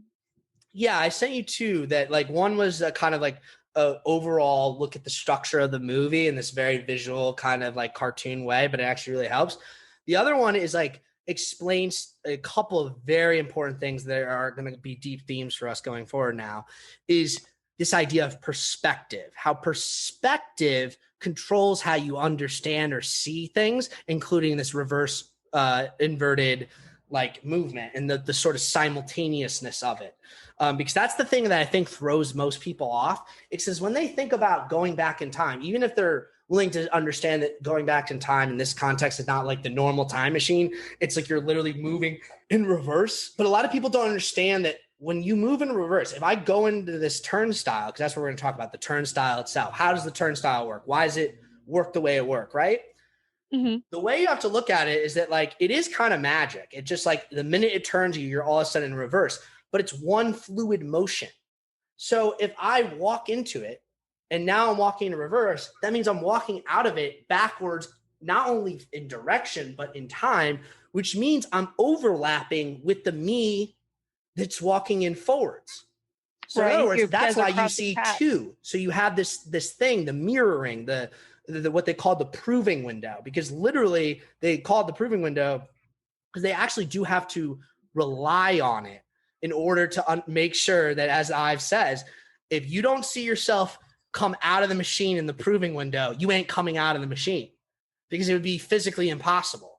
So it would be something would be very wrong. Now, there's no reason to think you're not coming out of the machine necessarily, but if someone put a bomb in there, or like there's a guy somehow sitting in there to stab you in the neck, that's your warning right there. Exactly. That's kind of, that. I mean, and that's a really good fail safe to have. Obviously, if you don't come out, don't go in. Well, yeah. So the thing I think the thing that when you first see the turnstile work right in the film is the scene where Sator is going back into reverse to redo the car accident. But then when I say redo, I'm already misleading you because he never did it in the first place. When you see Sator in the car, that's already backwards him, but you then later see that backwards him's origin in the future, which is again why this is so confusing and why I point out that photo. Because look, maybe I can throw the photo up in the YouTube version of this for people, or in a clip that I might clip out of this for this section. But if you're just listening to us, I'll put it in the show notes. It's something really fascinating to study because it really walks through step by step and explains how things look from different perspectives, like from the perspective of the person going in the turnstile versus the perspective of someone just watching it happen, right? And how that looks different, even though it's the same exact event in the same exact order, right? Which illustrates my whole point about how perspective is everything here. But I'm going to walk you through now what I found to be one of the most confusing scenes. I think most people find it the most confusing thing. It's the first scene you really get introduced to the whole confusion of inverted, because you've seen inverted stuff earlier in the film, but your understanding of it and how it's working is very limited. You're not really being confronted with how crazy and complicated it really is until this moment. And the moment I'm talking about is when Sator shoots Catherine, that whole sequence, right? What's going on there where he goes through the turnstile and you actually see it happen, right? You see the simultaneousness of it there, right? Yeah. And this is coming after the wake of that whole car ride. And then leads into the protagonist going inverted for the first time, which is basically kind of like that sort of halfway turning point of the narrative where the rest of the narrative is essentially him going backwards in time, right? So back to the beginning of the movie, essentially. The way the scene works, like, let me just try to walk you through it. Sator, there's essentially two Sators and one Catherine. Later, there'll be two Catherines and one Sator, but for starting point, there's just one Catherine, two Sators. So you have Catherine. Sator is like, you remember the scene? He's like spitting on her and screaming at her and shit, and then like kicking her on the ground. It's really fucking awful, obviously, right? Yeah, it's awful. Yes. So after he's doing that, he then radios his team and tells them to radio him everything that's going to happen while the protagonist and Neil are trying to get the 241, right? So we watch him. He goes into some little backroom closet, and that's where he's going to stay the entire time. Present, forwards moving him, the red him is what we'll call him. Remember, red is forwards, blue is inverted, okay? Red him is just sitting there now waiting, just on the radio, hearing what's happening. And part of what he's hearing actually is his inverted self and what his inverted self is doing, even though he hasn't gone through the turnstile yet from his perspective. Okay. So, right. So his inverted self is already at this point in the present, moving backwards. Mostly trying to find the spot in the map. Yeah, no, this would be kind of right around that midpoint. Yeah. So he's seeing himself, he's waiting to see his reverse self kind of emerge into or reverse back into the turnstile. But his reverse self is already now out there. And that Catherine Sater assaulted, who's a red Catherine. She's literally in a red suit, but she hasn't been inverted yet or anything. That Catherine got grabbed by Sater's goons who are already inverted and Sater himself and enter a car that then starts moving backwards towards the protagonist on the highway, right? While this robbery is happening. Mm-hmm. And she's being held at hostage. So non-inverted Catherine is being held hostage by inverted Sater, right? And the non-inverted protagonist and Neil are making this handoff. It goes wacky. He tries to rescue from the car. But at the end of that, the inverted Sater actually then captures the protagonist and Catherine again. So the saving of her really didn't work. Right. And brings them all the way back to that turnstile in the Freeport there. Meanwhile, the non-inverted Sater is still sitting in the back of that room. He hasn't moved. He's just been sitting there listening to the radio chatter about what's going on, right? So the inverted Sater, as he reverses his way back towards the turnstile, shoots Catherine, who's not inverted. So he shoots non-inverted Catherine with his inverted gun and inverted bullet, which means it looks like the bullet basically is already in the glass hole in the glass and retracts back through her body and catches in his gun, right? That whole thing. And then he moves back to the turnstile around that same exact time, obviously. All of a sudden you see non-inverted Sater emerge from the back room where he's been hiding, confront the protagonist, slap him around because the protagonist is tied up on the red side of the room. Right. And then at the same time, because of the proving window, you see non-inverted Sater enter the turnstile and inverted Sater back up into the turnstile. The turnstile closes and both have essentially disappeared. But he didn't actually disappear. It just looked like that because what you're seeing is non-inverted Sater go forwards and then start to go backwards. So it's actually simultaneous, even though they're next to each other, right? And so what happens is... Okay, correction here. So what's happening is Kat's point of view is she's assaulted by Sater, who's still red, then put into a car. We see this car with the inverted guy before she even first arrives at the turnstile. She's brought into that car. That car then drives down the highway, and it unites, runs into Sater, who's then going to be taken by that same car to his escape in the past. But since they're blue and inverted, what Kat's experience is them moving backwards, the backwards moving Sater grabbing her, dragging her into the other car, the Audi. Then from that car, she goes through the whole chase as we see it, exactly as we see it. And then at the end of that, she's recaptured by Sater, just like the protagonist, and then brought into the turnstile where she's then reverse shot. He's this is the point where he decides to go inverted. And he's well, I have to help save Kat too, because by inverting her and sending her through the turnstile, what's going to happen is her body will now become inverted matter, which means that the healing process, which was accelerated when she's not inverted because it was an inverted bullet, it will go in reverse. Right. Oh my God. Right. That's why he does it. So it's partly to save her life. It's also so they can go chase after the 241. And the thing is, we already saw this happen because we already saw that Saab car in the past. Yeah, that was the flip one up. Right. That was the protagonist who also inverted afterwards. Mm-hmm. Right. Well, iced in it. He iced it afterwards. Yes. So hopefully I'm making this in it. Yes. Hold on. Let me slow down again because I know this is super confusing. Even for me, I don't want to make sure I miss any detail. So as we talked about, just even by inverting Kat, he's able to simplify the process of a recovery from the inverted bullet because of the way entropy and the inverse works, right?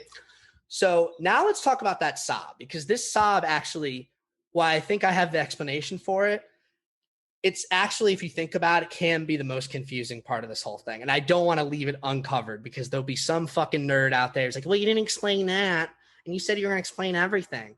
So I was like, oh, okay. Challenge accepted. Okay. So what am I talking about? Is that car, I'm talking about the car, once the protagonist inverts for the first time, he drives that green sob back towards the event.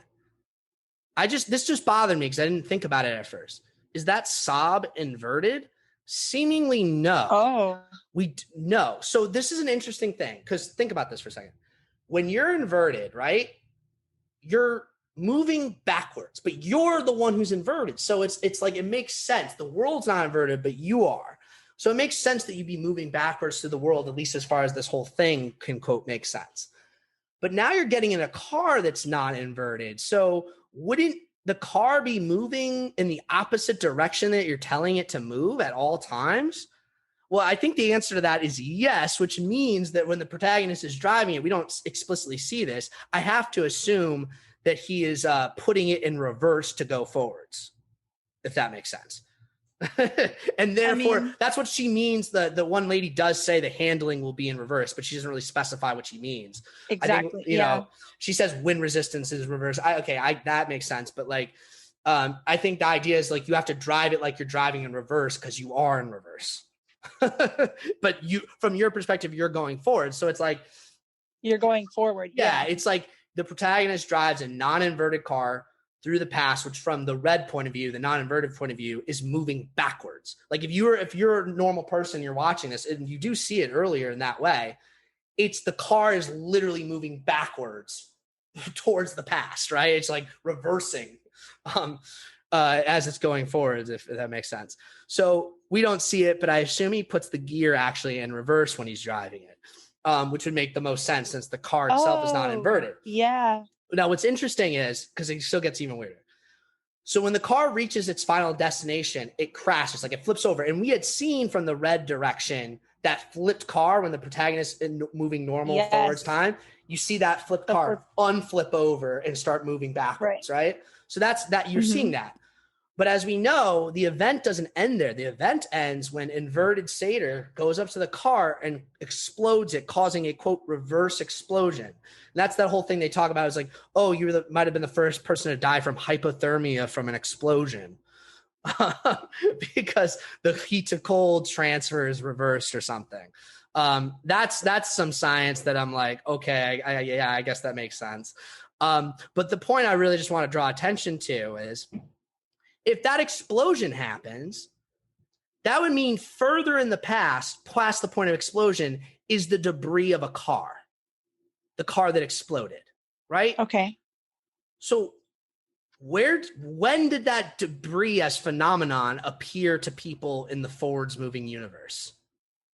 Do you know what I mean? Like, because they talk about this with the bullet holes. The bullet holes are one thing, and we kind of do see it literally happen once. Like we see all of a sudden, like, glass start to break apart like a bullet hole suddenly there.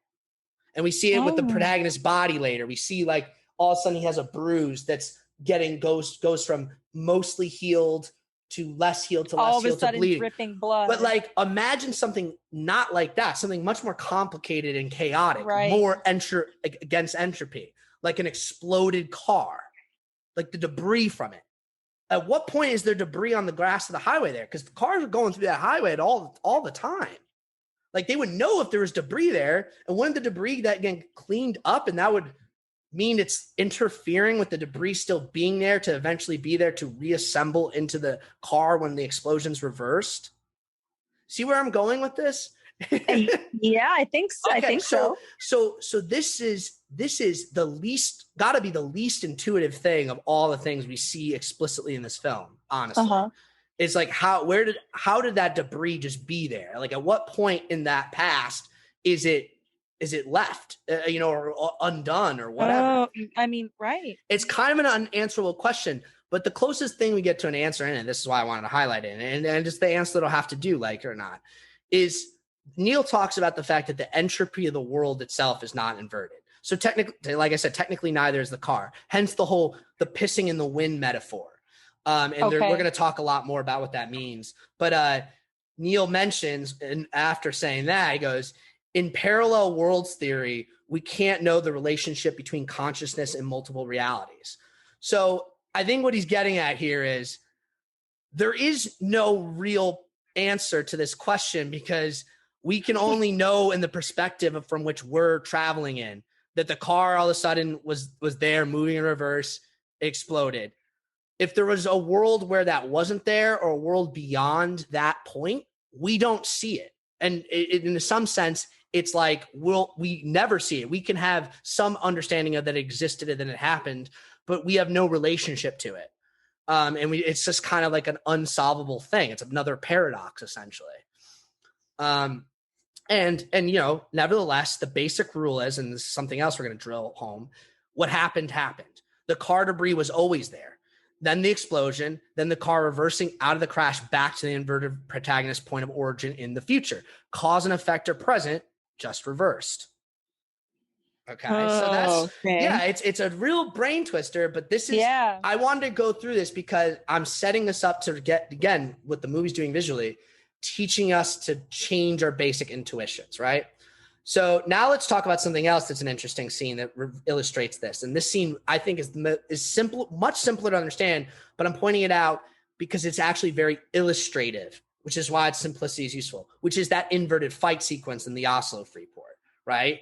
So we see it twice. We see it first from the red point of view, the forwards moving point of view, and then the second time from the blue point of view, the inverted point of view. Yes. Right? So when you're seeing it from the blue point of view later is when I'm saying you're getting that excellent demonstration, because you've already seen it once the other way, of how inverted logic really works. So in the red version, the forwards moving version, it looks like the inverted protagonist just got sucked out at the end for no reason. Like he got sucked out of protagonist pins him down and he gets sucked out. Like, it's like, what the hell? How does he sucked out? It looks like it's defying gravity in nature. Yes. So it's like, what the fuck? It looks like garage door suck. Yeah. It looks like it happens for no reason. Like there's no actual cause and effect to it.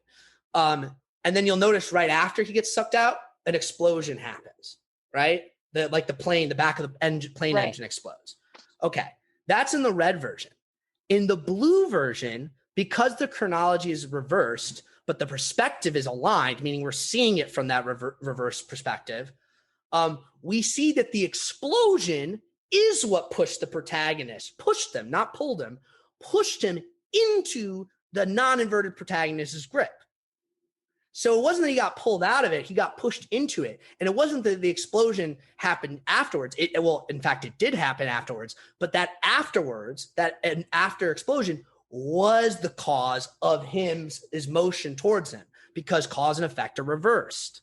The order of things, are reversed. Exactly. Right? So it's like, the explosion that happened in the future caused him to move backwards from the future towards the past, meaning towards the other protagonist, right? And then we see, like, as that inverted fight continues, one of the really cool things that illustrates this, and as someone who's into martial arts, I'm sure you noticed this.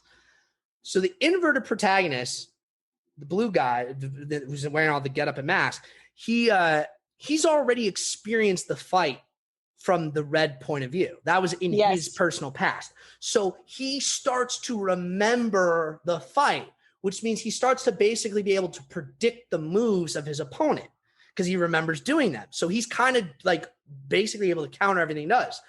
But what's interesting is the way this happens, and when you see it from the blue point of view, you notice this, he's getting, quote, better at it as he goes on. But when we saw this originally from the red point of view, the forwards moving point of view, it actually looked the opposite.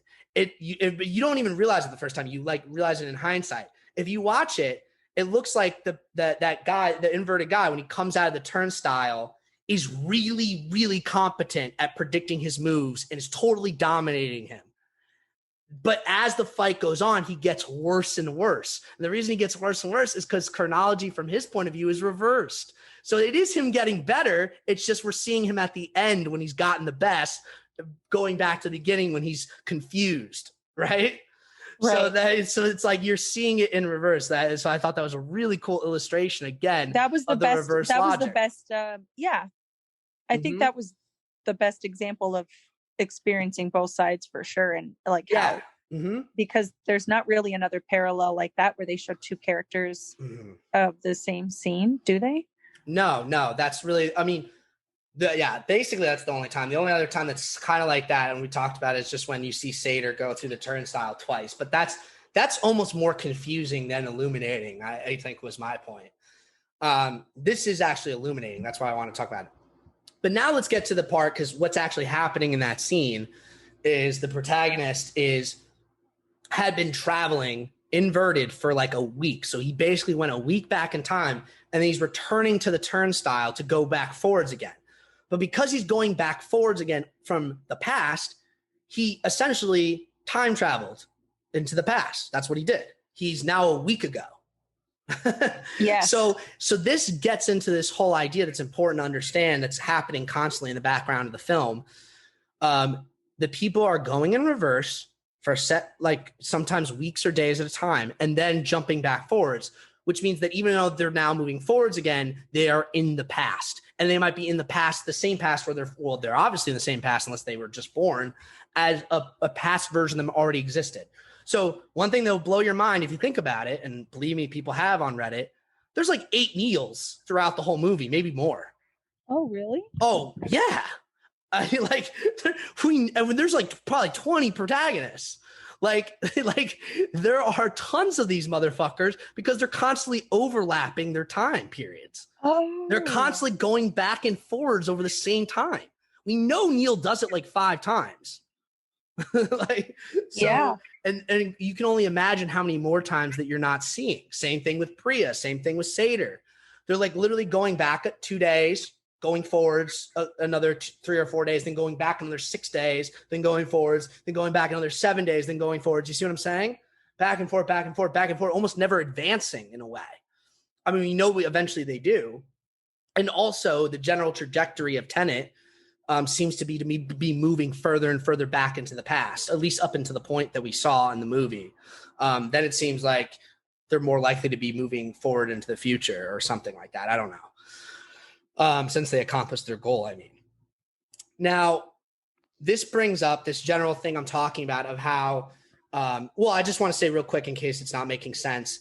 When I'm talking about them constantly going back a week, they're adding time to their timeline, essentially. Because like, I reversed a week, now I'm adding a week. I reversed a week, now I'm adding a week. So reversing is almost like a neutral thing, and then adding is an additional. So they're constantly adding weeks to their timeline, right? Days, weeks, months, years. Right. So like, I don't know how old, quote, old Neil is from his perspective, but the dude could be like 70. You know what I mean? And he just hasn't aged because he's just constantly spending his time going back and forth, de-aging essentially when he's reversing. That's the thing. If you're reversing, you're de-aging. And there's an illusion that Sator himself is using this explicitly to help him like fight his disease to some extent. Like inevitably he will still eventually die, but he's been able to get healthier just by slowing down his aging by going into reverse for like a few weeks at a time, right? So that's interesting little tidbit there. But it's like a very different form of time travel than we're used to because it's not this instantaneous thing. You essentially move backwards in real time. So to go back a week, you have to literally go back a week. You know, a whole week has to pass with you going in reverse for you to be back a week, right? That's why you see those scenes, particularly towards the end of them, in the boats and stuff, traveling backwards because they have to be in a holding pattern while they move backwards, right? Because they can't actually move faster or slower in time. They can just change direction. Now, this also is very important to understanding a big concept called the temporal pincer. The temporal pincer looms very large in this movie, and it's a very important thematic point. And I won't get too much into this, but I'll just say I talk to sometimes like my brother and stuff about like life strategy, and I often quote the temporal pincer because I actually do think the temporal pincer is a good life strategy in a certain sense. And I can't literally go back in time, but I do try to think of time in a non-linear way and be thinking about things from both directions, both from the future moving backwards and from the past moving forwards or the present moving forwards. See? Okay, right. But like in terms of the literal temporal pincer, what they're doing, they're essentially using knowledge of the future in the past and vice versa. So they're using the fog of time war, if that makes sense, uncertain or obscured cause and effect, to give cover and confuse the enemy, even when that enemy is engaged in the same tactic. Like Ives towards the end says, half his time moves forward through the event. Half his team moves forward through the event. He monitors them, then attacks them at the end, moving backwards, knowing everything. That's what we were talking about earlier when we went through that whole car chase scene, right? That's what he was doing. He was waiting to hear everything that happened, including what himself would do, and then doing it. So this is my gateway to explain, and this is the last sort of just like literal explanation of a sequence I'm going to give. And then after that, we're going to get deep into the sort of thematic resonance of all this stuff, and the philosophy of it. But I want to go through the very, like even the first 2 or 3 times I saw it, still very, very confusing climax of this movie. Because we talked about the whole Nolan method, and this is that, but it's complicated by the fact that you have forwards and backwards moving action simultaneously. Not to mention it's a big war scene, so it's already chaotic. Like that fog of war thing is like just existing regardless. It's very, very overwhelming the first time you see it. I mean, it's definitely cool, and I think a lot of people have fun with it if they're not trying to like hurt their brain 100%. By thinking of it. Yeah, it's cool and fun, but it does take at least a second watch. Oh yeah. So here's the basic thing, and we already introduced the red and blue concept, but I'll repeat it again. There's 2 sides, 2 sort of factions, even within each group. The red team moves forwards, the blue team inverted moves backwards, right? So Tenet the group, meaning the good guys, the protagonists.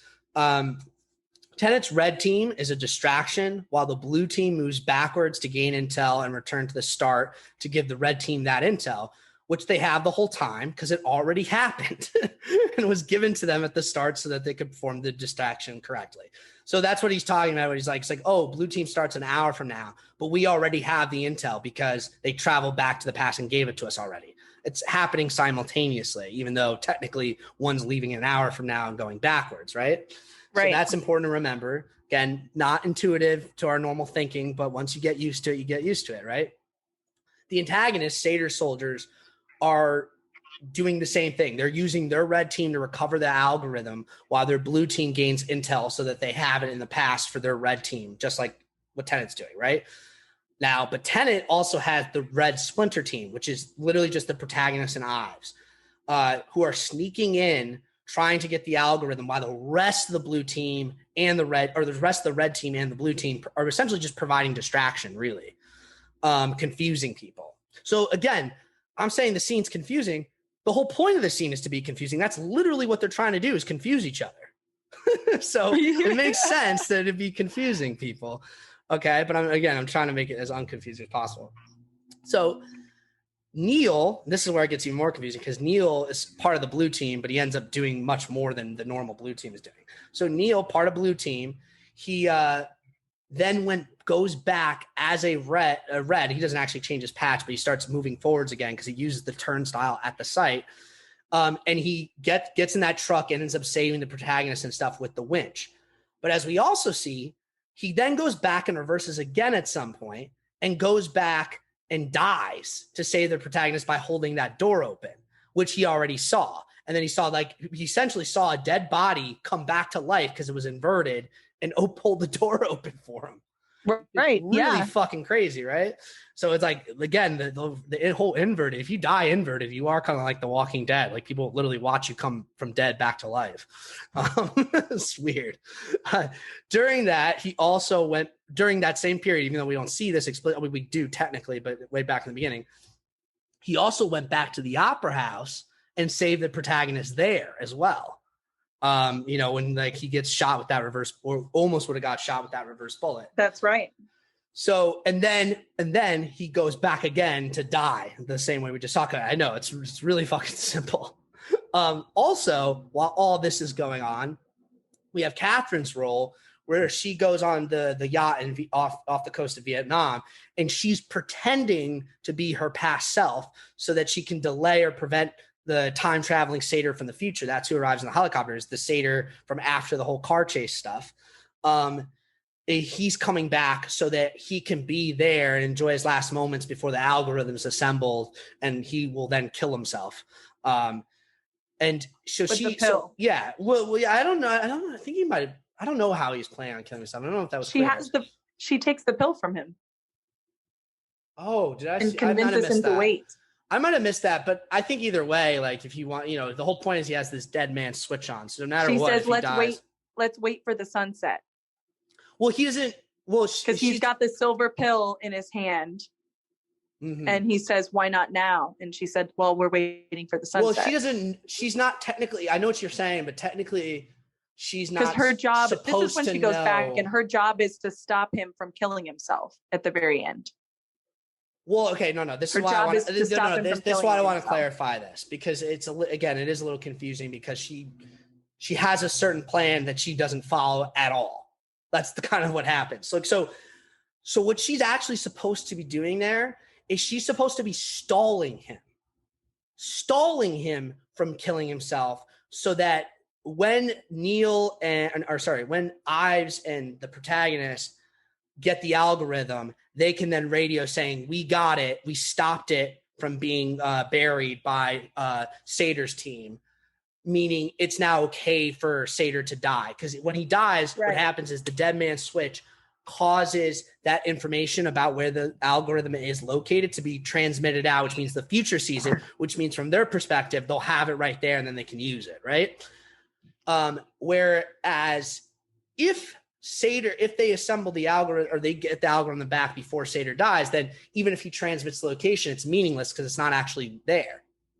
So their point to Kat is, hey, don't let him kill himself before we secure the algorithm, because presumably if we don't secure the algorithm and then he dies, that means that information about where it will be buried by his team will be recovered, and then the whole universe will get wiped out, or the whole past will get wiped out.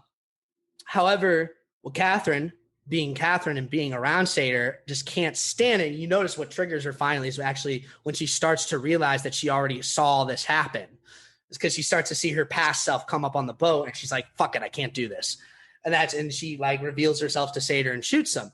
And that's before the algorithm is recovered. So they lose their stopgap. They lose their backup plan. So now it's like either we get the algorithm or we are fucked, because Sator's already dead.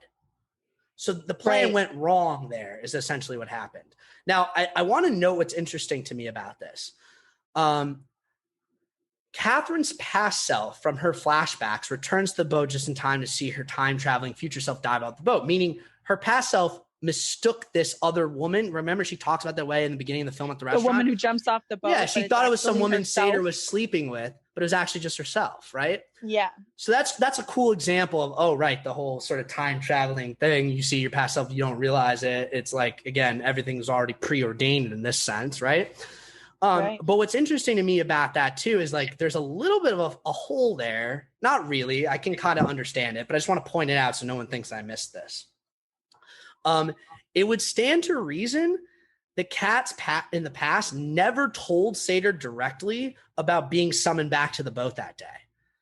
Because if she had, then you know what I mean? Even though we do see her talk about or accuse him of infidelity, she must not have told him explicitly about what the order of events that day. No, I don't think she mentioned, I saw a girl jump off the boat. No, she doesn't. She does mention, I think you're cheating, but that's my point. So she doesn't explicitly say that, but my point is, if she had, and she would have no reason not to say it, is my point, really. I guess she just doesn't because she just doesn't. But if she had, she would have fucked up the whole thing. Because then Sator would know, wait a minute, what are you talking about? I didn't go back. What woman jumped up? Because that hadn't happened from his point of view yet. So he would have been very confused. So it would have tipped the whole thing off. And then he would know, and the other side part of this is we know that he must know that an explosion happened in Stalls 12 that day. Because, even the protagonist knows about that because Michael Caine told him about it. So, because that's already, again, remember, the ending of the film is literally the beginning of the film, even though we're in a different location.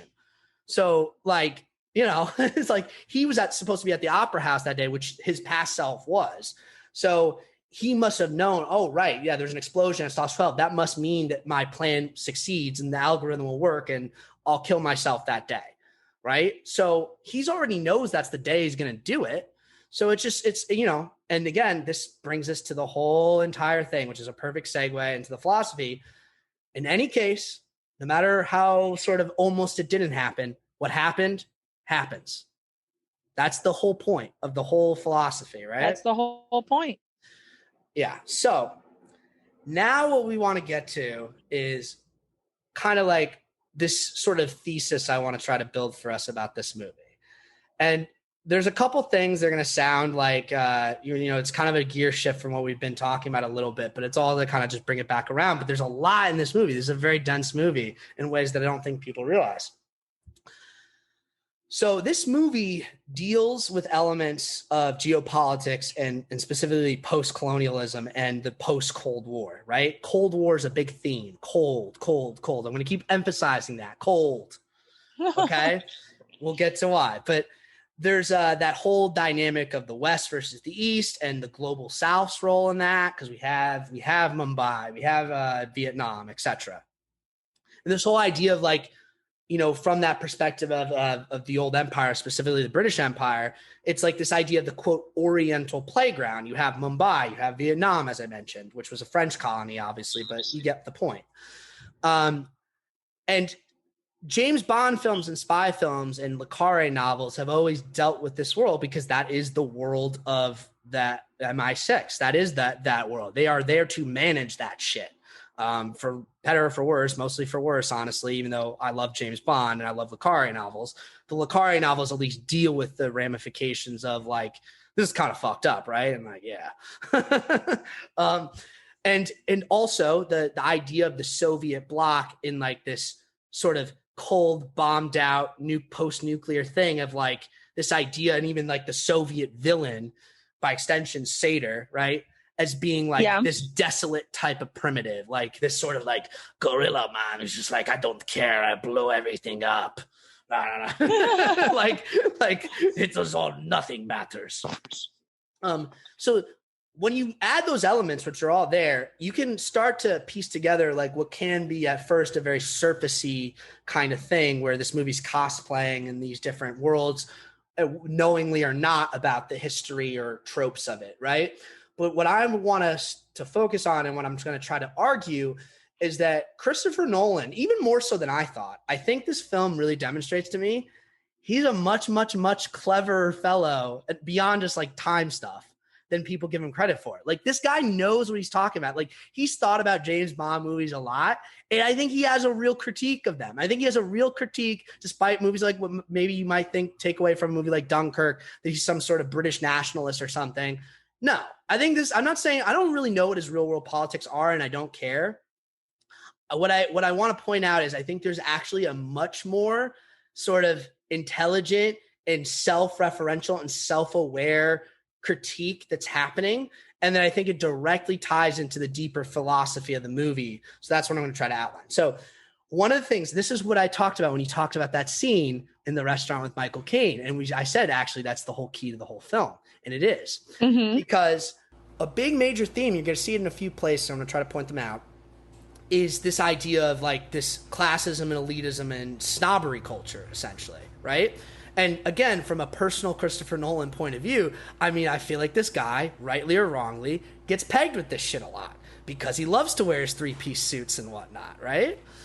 So you kind of have this scene. This is also where I'm going to get into this idea of why John David Washington being black is a significant aspect of this movie and not something that the movie is being colorblind about at all, right?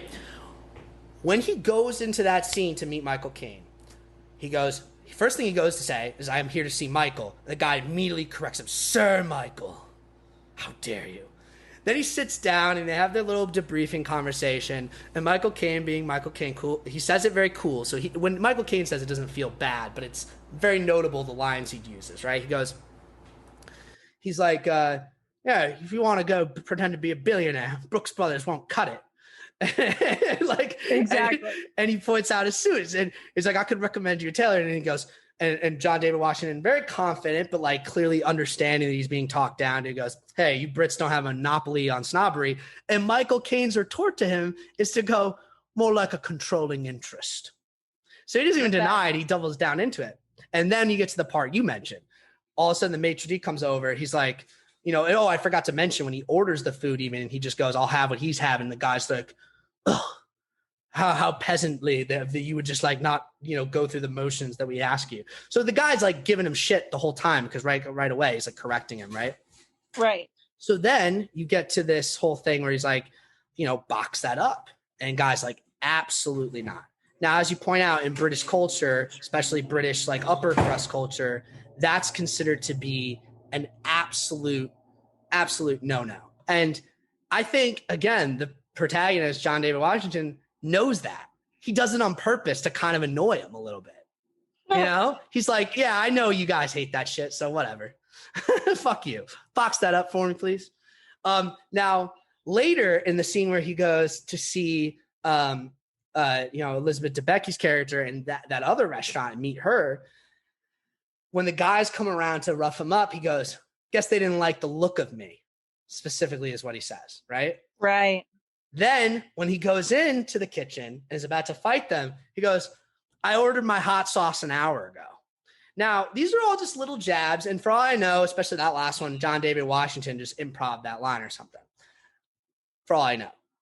But I want to point out that clearly these lines are acknowledgement of the fact that A, he's black, and B, like he does not, by virtue of that, but also by virtue of other factors, like actual sort of class and income factors, he does not belong in this, quote, world of the richest people in the world, right?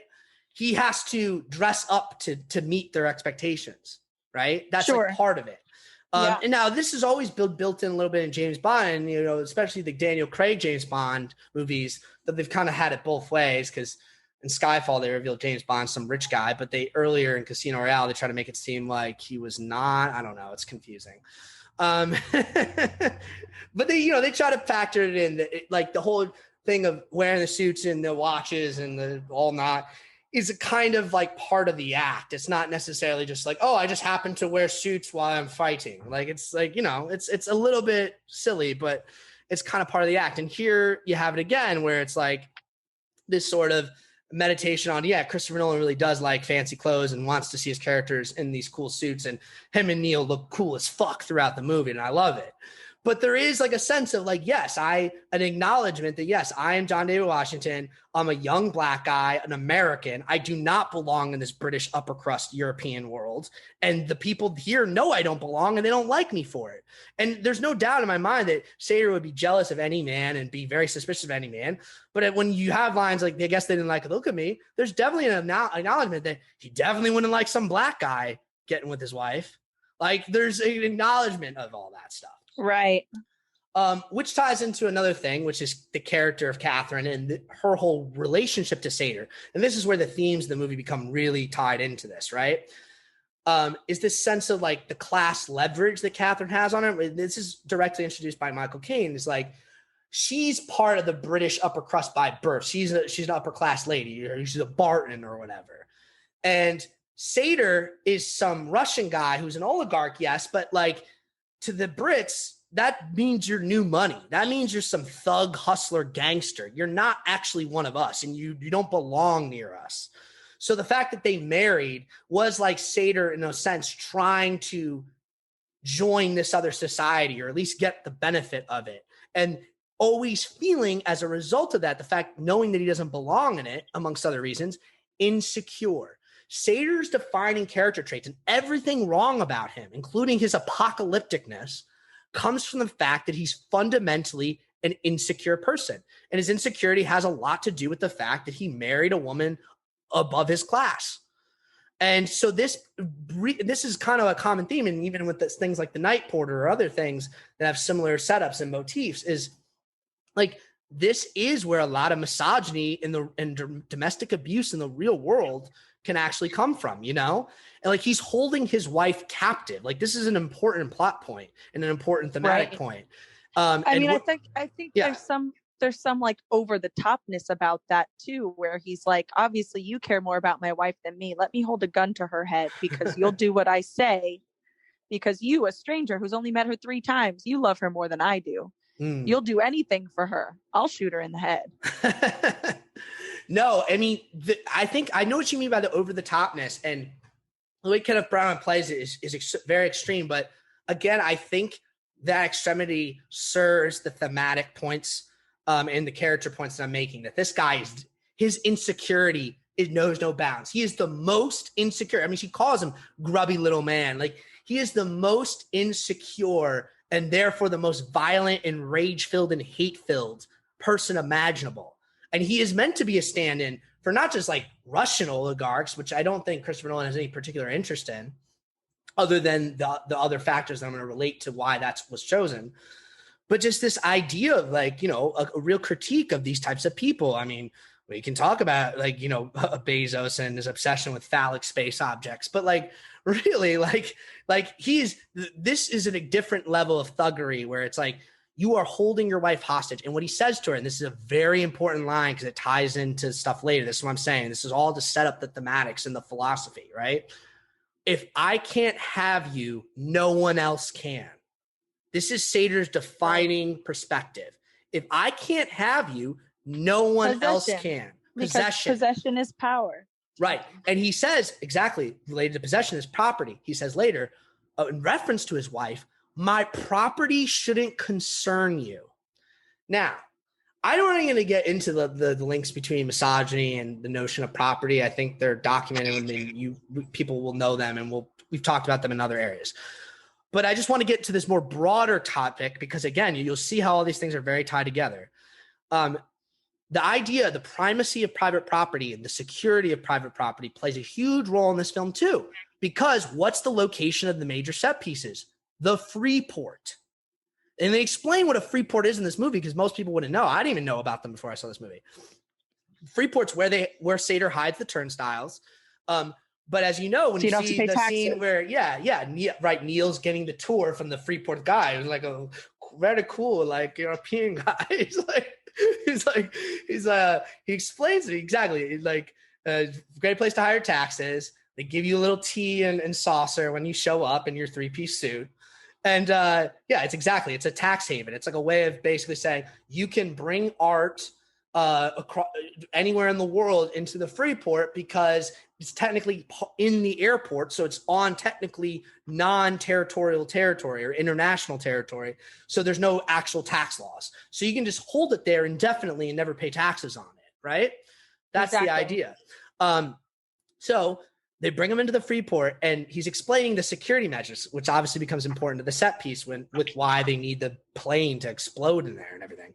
Is like they don't use water because they don't want to damage the paintings. They use this halide crystal gas that suffocates the fire, but would suffocate any humans. And the guy's like, oh, what about your staff? It's like, oh, they have 10 seconds. The European guy goes, we have no priorities above, in reference to clients, we have no priorities above their property, which to his very exact point why he says this, includes the lives of the workers there.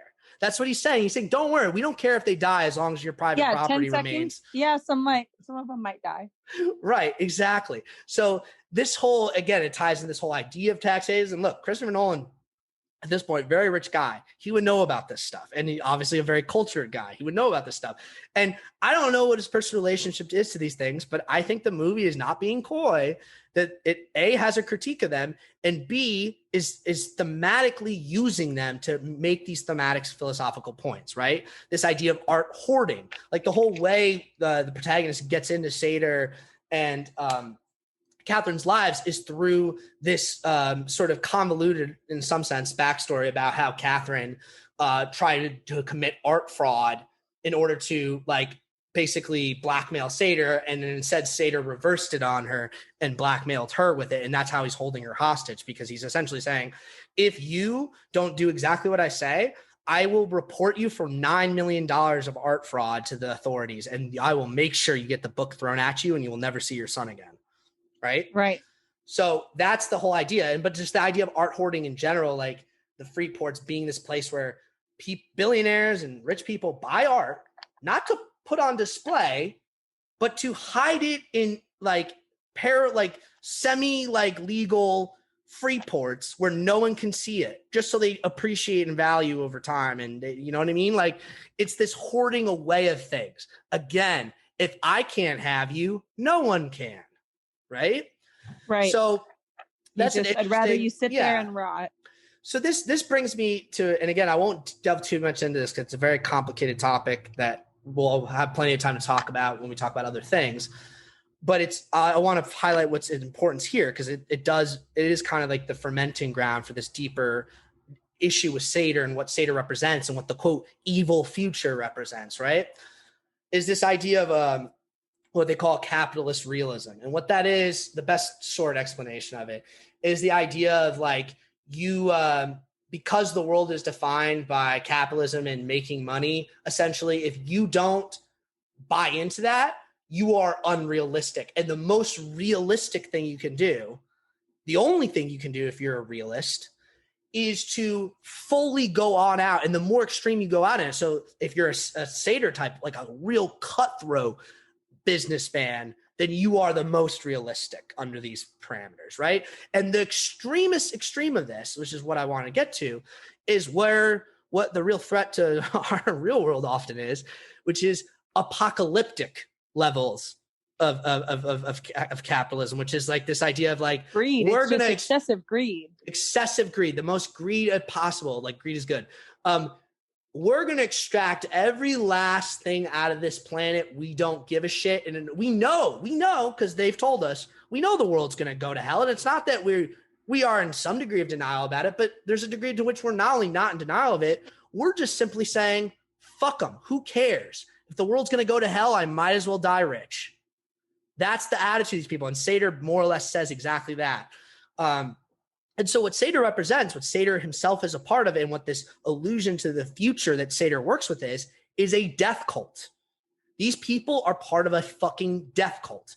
They don't care about destroying the world. Because they're going to die anyway, as far as they're concerned. It's like, well, I'm going to die, so I don't care what happens after me. If the whole fucking world's on fire after I die, who cares? I'm dead.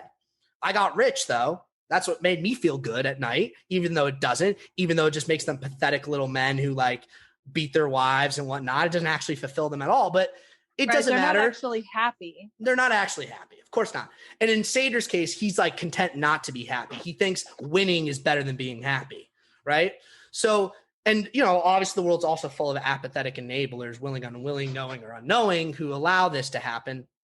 And that exacerbates itself all through the quote future till we get to this future death cult that's working with Sator to assemble the algorithm and basically erase existence, which is as extreme of a death cult action, an extreme of an apocalyptic action as it gets. But I'm really trying to root that in this idea of like this oligarch class, if you will, nihilism. Like it's like, oh, I have everything in the world and I'm still not happy. So fuck everybody else. I'll have everything in the world and I'll win because I have everything. And if I die, everyone else should die too. And it's kind of also this, and this applies to Sator, and this is really sad. And it ties into like the whole capitalist realism problem I was just talking about, is the rags to riches nihilism. I mean, if you watch a movie like There Will Be Blood, it's very much about this. It's like this idea of like, I started from nothing. I was dirt poor. I was in the worst circumstances. Like Sator literally growing up in this fucking nuclear bombed out nuclear city. Holocaust. Yeah. So like, he's like, I came from nothing and look at all I have now. I deserve to be as cynical and nihilistic as possible 100%. Because right. Exactly. I think a lot of villains have that. I'm owed mentality, or like revenge, like vengeful. I was wrong, so I need to take because someone took from me. I need to take exactly. It's like no one had any mercy on me, so I'll have no mercy on anyone else. Exactly. Now, this gets into the actual circumstances, though, of where Sator comes from, and the movie's very important. Remember, I keep talking about it because they say it in reference to their war with the future. It's a Cold War. Well, this movie also talks about the actual Cold War. And I want to draw attention. The reason I keep emphasizing cold, okay, in case people think I'm just being cute, but they probably already figured it out. Cold is what? Cold is the opposite of entropy. The go to the end of it where there's no movement, no friction, nothing, right? It's just cold. So the cold state. And so yeah, when you talk about Cold War, I'm saying you call it entropy war. And this has to do with the deterrence model, the nuclear deterrence model. It also has to do with this broader apocalyptic ideology that I was just talking about. So here, I'm going to lay it out for you. Remember what Sater says. He says this to his wife in reference to her, but my point is it's actually not just about her. It's about his entire fucking crazy apocalyptic scheme. If I can't have you, no one can. Meaning, if I can't live, no one else can live. I don't care. If I die, everyone else should die. What does it matter? I don't care. It doesn't make a difference to me. Because if I'm not there to see it, it doesn't exist to me anyways, right? So it's like a dying man to existence. If I can't have you, no one can. And this is why he even uses the dead man switch, because he's saying if he dies, the world dies. And he's the ultimate, in this sense, solipsist, meaning he really does not believe that really anything else outside of himself exists. Like, and he says as much. Like, he really does say as much. And so like, it's like this whole thing of like, I'm sure it just doesn't matter to him. But that's what I'm saying. To say it not matters is to say it doesn't exist. And I want to articulate this more, but like that really is the same statement. Because he's essentially saying there is no objective world. I don't believe in objectivity. I don't care about it. Like if whatever is beyond my existence does not matter to me. And, like by extension, this whole future death cult, the antagonists of Tenet are essentially saying the same thing. The quote past to them doesn't exist. And if we erase it from existence, it doesn't matter. This is why, as Neil says, they believe they can stab grandpa in the face, kick him down the stairs, whatever, because they don't see an existence beyond themselves. They, in a sense, they are rebelling against reality, against objective truth, and in favor of their subjective desires. And this is, to me, just in the real world today, and is part of the history and fabric of this movie. Like when people deny the reality of like what science is telling us about the climate or about the dangers of nuclear weapons, right? They are denying that reality too. They are rebelling against reality in favor of their short-term interests, right? They're saying it doesn't matter. If the whole thing goes away, it won't affect us. Like we're here to make our short-term gains, and that's the end of that, right? So, and to this extent, what Neil talks about when he talks about the direction of the wind, and this is where it gets back into that Cold War ideological part, right? He's saying the balance of power, the past versus the future, normal versus inverted, Tenet versus this death cult. And right now, even though the protagonist, you always want to feel like you're the underdogs, and in some senses you are, they're the superpower. They're the superpower because the wind blows in their direction. Entropy is working for them in favor of them. That's the state of it right now. But if the algorithm's assembled, it's going to reverse, right? And this kind of bridges us back down to the actual history of the Soviet Union, that collapse of that, and that's where Sater actually comes from. So it's this idea that what Sater came out of is disaster opportunity, right? Like this is kind of how all actual, quote, Russian oligarchs, where the term kind of gets its muster from, come from, is that comes from the Soviet Union collapses. All of a sudden, the vast wealth of resources that were once controlled by the government are up for grabs, and people fucking grab them, and they grab a hold of them really tight. And because of that, they're able to become billionaires like that, essentially.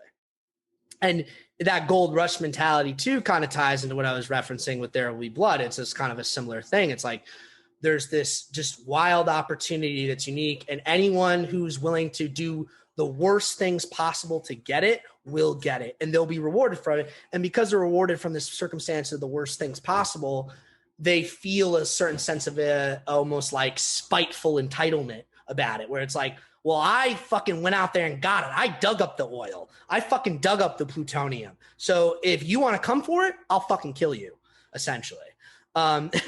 This also, just in a real world geopolitical sense, this whole rise of the oligarchs, as is the case with Sater, quite literally, has complicated any process of nuclear disarmament. Because, look, nuclear disarmament, like true nuclear disarmament, is right now just like a dream of people, because we haven't gotten there yet. It's been, my entire lifetime since the Cold War ended, and we're not really any closer. In fact, things are getting worse and I don't want to really get too much into that, but I'll just say that, the movie again pays direct tie and reference to this, because what Priya tells the protagonist is, we're in this state of nuclear disorder still, and that's why Sator and the future have the ability to do what they're doing. That's how they're communicating with each other. That's essentially how they're executing their plan. They're using the ongoing nuclear disorder and lack of nuclear disarmament to their advantage. There's 9 nuclear powers. There's 9 pieces of the algorithm. They hide the algorithms in these nuclear sites where only people like Sator's company are going to be able to really have access to it, because they're too toxic for anyone else. Only people that are willing to essentially like sacrifice all their workers to death to get something are be able to do it. And so she also points out at this point that the algorithm was created by a scientist from the future who killed herself. And they note it's a she, notably. She killed herself after she made it because she realized that what she did was so horrible. But before she killed herself, she divided it up into 9 pieces and buried it in the past, burying it in nuclear radiated sites, thinking that they were too deadly for anyone to find it. Of course, the death cult knew better, because they knew guys like Sator existed, guys who, like them, were willing to do the dirtiest, most heinous jobs, and therefore were the perfect sort of like, test budget. Obviously, Sator himself, the reason he's sick and has pancreatic cancer is because of the radiation of fucking dealing with this shit from his youth. He grew up in a Soviet closed city. And these are real things that actually existed, where the Soviet Union constructed these cities that just had code names like Stalin 12, sent people to live there in the tens and hundreds of thousands. And then when they felt like they needed to just do an experiment, they were like, fuck it, blow some shit up on them. We don't care. They're like a kind of like off the books, essentially. And when the Soviet Union collapses, there's a lot of cleanup left to do. And as Priya points out, it was the most insecure moment in nuclear history, which is why that was the moment Sator emerged out of, and why the death cult in the future seized upon it, because of that very real, tangible thing that we're still dealing with.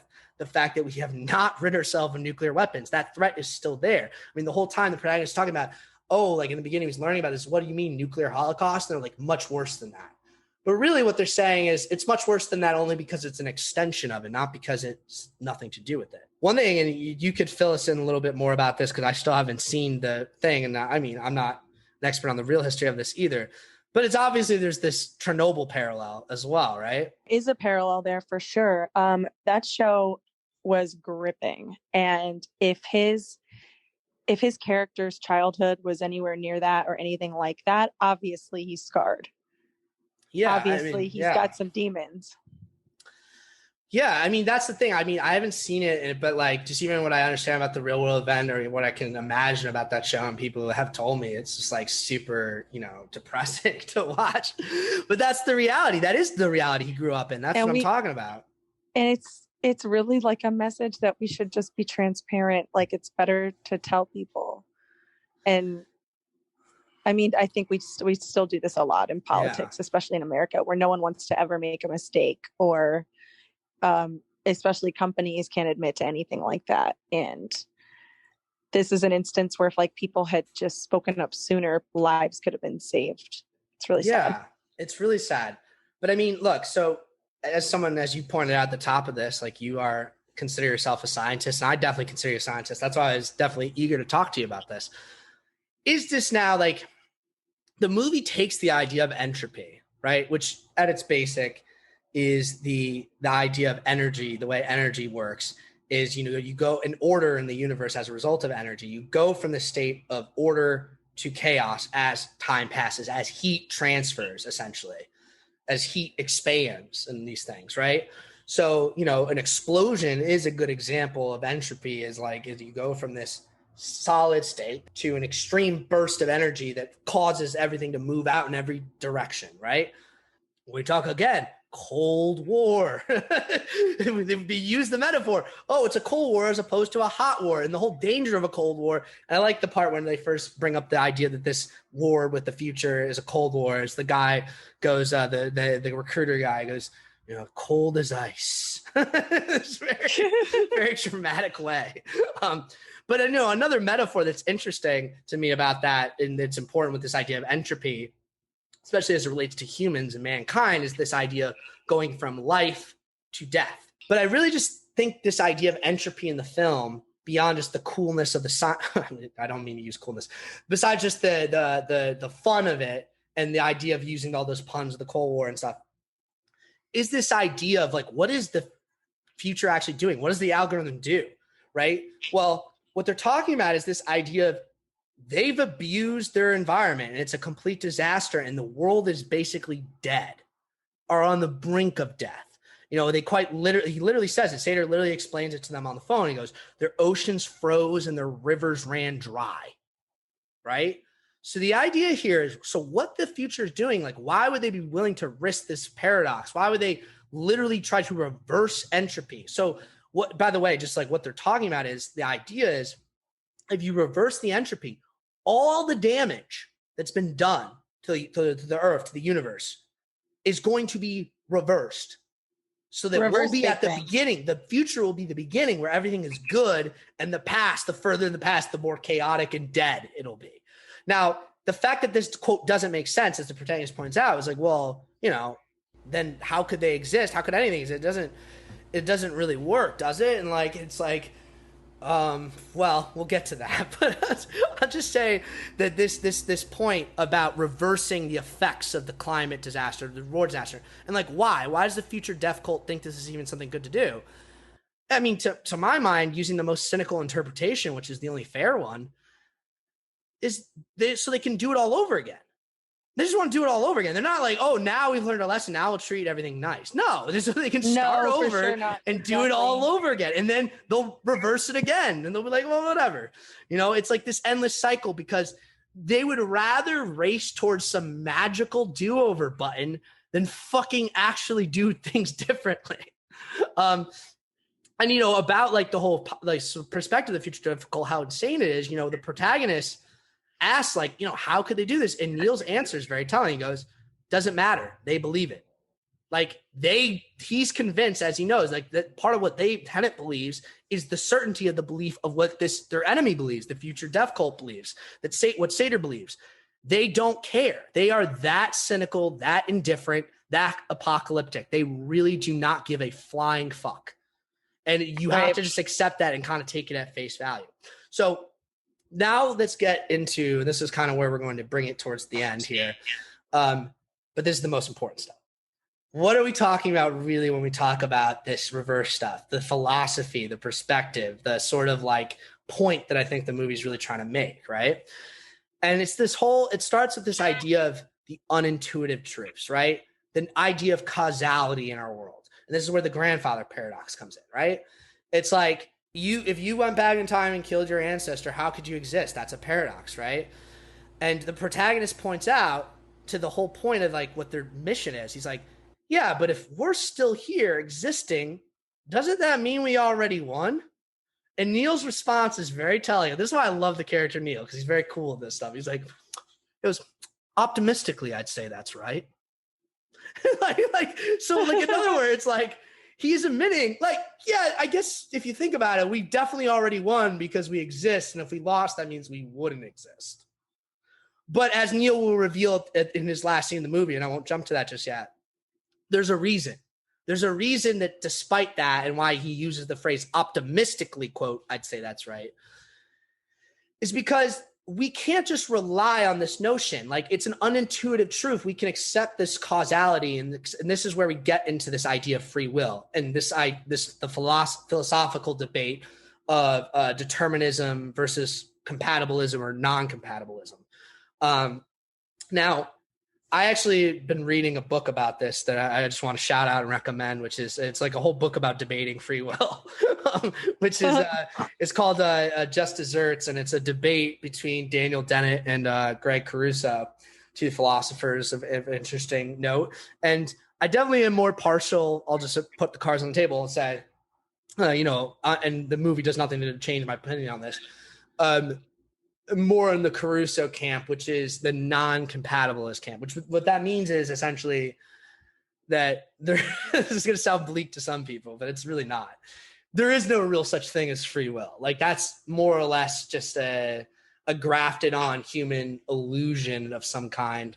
And everything is kind of determined. Like you watch Devs, right? You mentioned that before, right? The Devs, yeah. Exactly. Basically the Devs perspective, if you will. Except for the ending. I guess the ending of Devs kind of goes against this and is more of a compatibilist ending. But it's the idea that, yeah, you know, it's all predetermined and everything that you do is already dictated because it's already in the past of the future, essentially, to some extent. And there's a lot of philosophical consequences, which is what the debate's actually about. It's not about debating that necessarily. It's about debating, well, if that's true, what does that mean? And are we okay with that and why and so forth? Now, the movie, Tenet, more or less leaves it open-ended or gives a hand wave, but I think it's a fair hand wave. What Neil says is, if you're there to make a change, you're not here to observe its effect. And the protagonist asks in response to that, well, what do you believe? And he goes, what's happened's happened, which he says several times throughout the movie. Right. The ending itself of the movie and just the whole circumstance, even what I was just referring to back about the idea, oh, if we're already here, doesn't that mean we already won stuff? I think the ending supports a sense of determinism. Like, but at the same time, you can't be sure. I think there's room for compatibilism by reasonable doubt. So it's like, because Neil points out, if I told you and you acted differently, who knows? But what's happened's happened. So, you know, he's essentially saying like, it's determined as far as we know, but we can't ever truly know. I don't really know what would happen if you try to do something different. I only know that that's not what happened, right?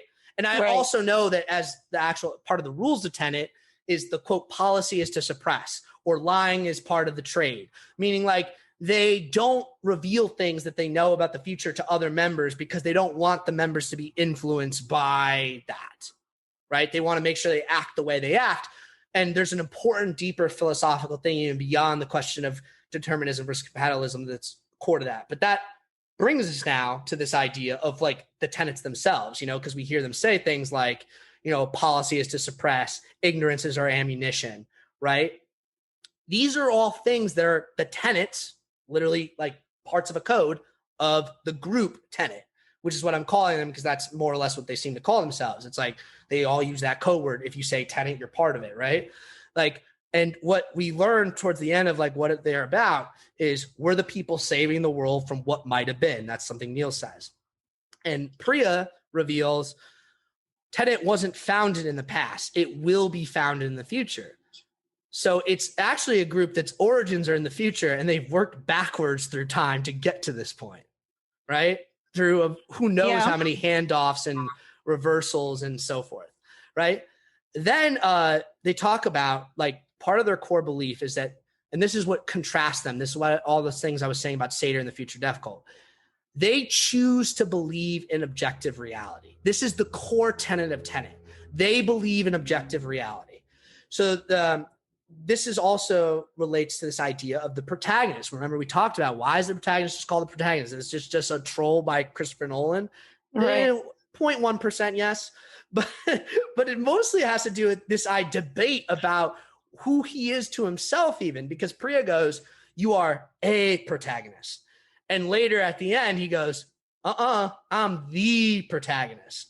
And what that has to do with, at the simplest, because I'll explain a little more, is he's the one who founded Tenet. It's all his. It's like, his. Meaning that what we're watching in this movie, he's been controlling himself and her the whole time. Yeah. Like he's learning the things from people that he taught.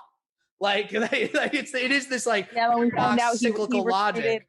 Yeah, he literally learns all the tenets of Tenet from his own students in the past, like who learned it from him in the future.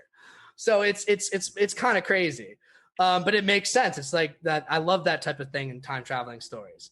So the protagonist learned from the past for the people he taught in the future. But what the real point about what I mean about objectivity and how it relates to even the way this movie is constructed is this idea of orientation, your point of view.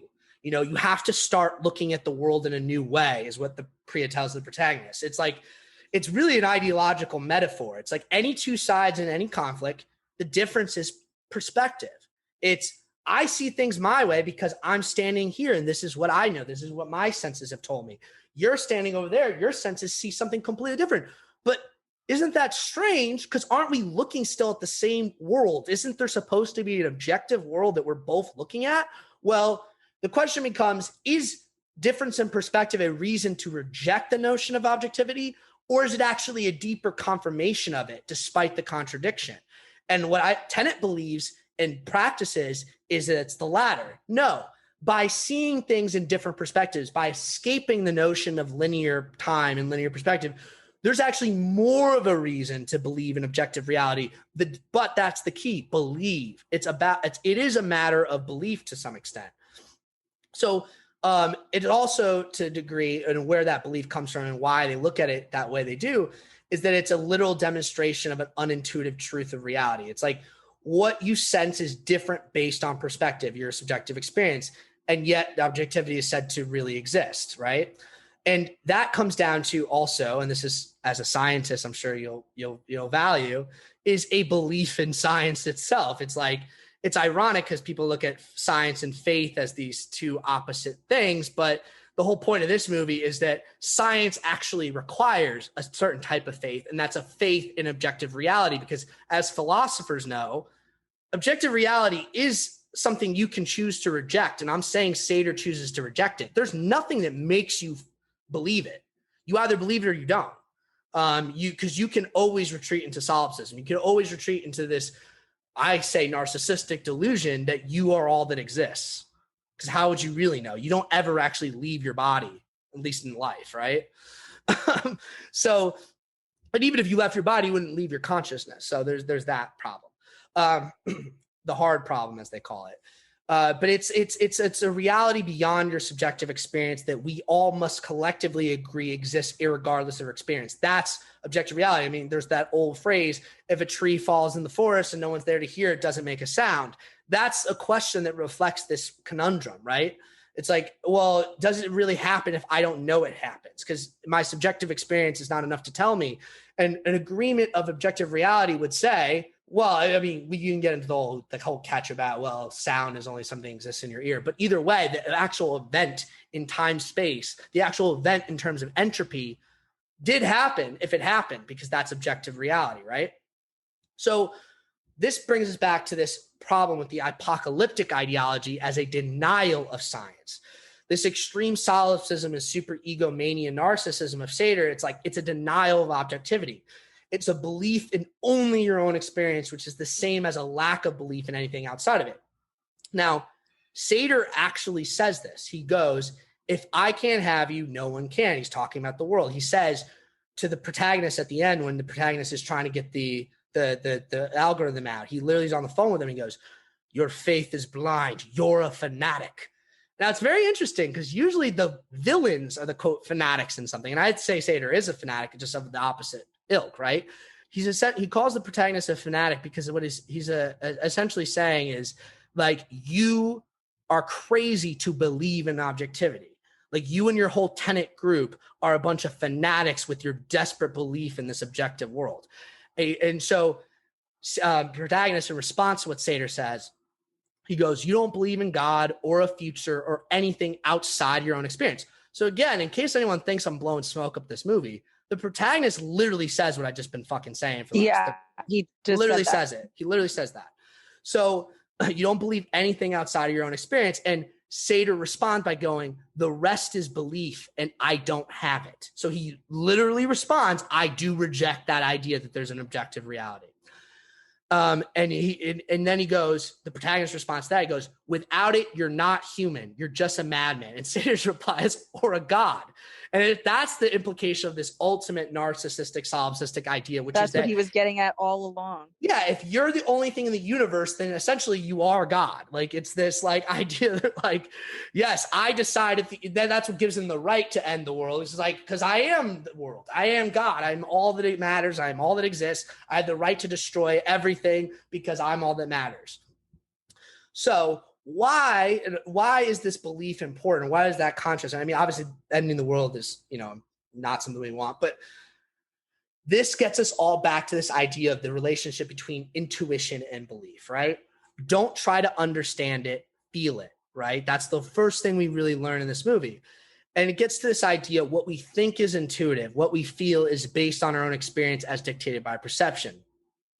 This is regardless of how it may obscure and contradict reality, as in when it's unintuitive. Science and objectivity allow us to bypass this, meaning it can be unintuitive. People's intuitions cause beliefs that don't match reality, and this can be destructive and apocalyptic at worst. However, the same principle can be inverted by belief. If you believe in science and objectivity, you can reverse that cause and effect and feel the unintuitive, which makes it intuitive, hence the inversion. So in other words, like by inverting themselves, the people in Tenet, and it should be Sater, but he rejects this, it's like you can see the world in a whole new light. You are forced to reverse your thinking. Like that's what I'm saying. When he's driving the car in reverse, he has to teach himself that all his intuitions about right, left, forward, backwards are opposite here. And by keeping reversing and reversing, he has to reverse his intuitions about how everything works. Like I've said to him, you got to stop thinking linear, man.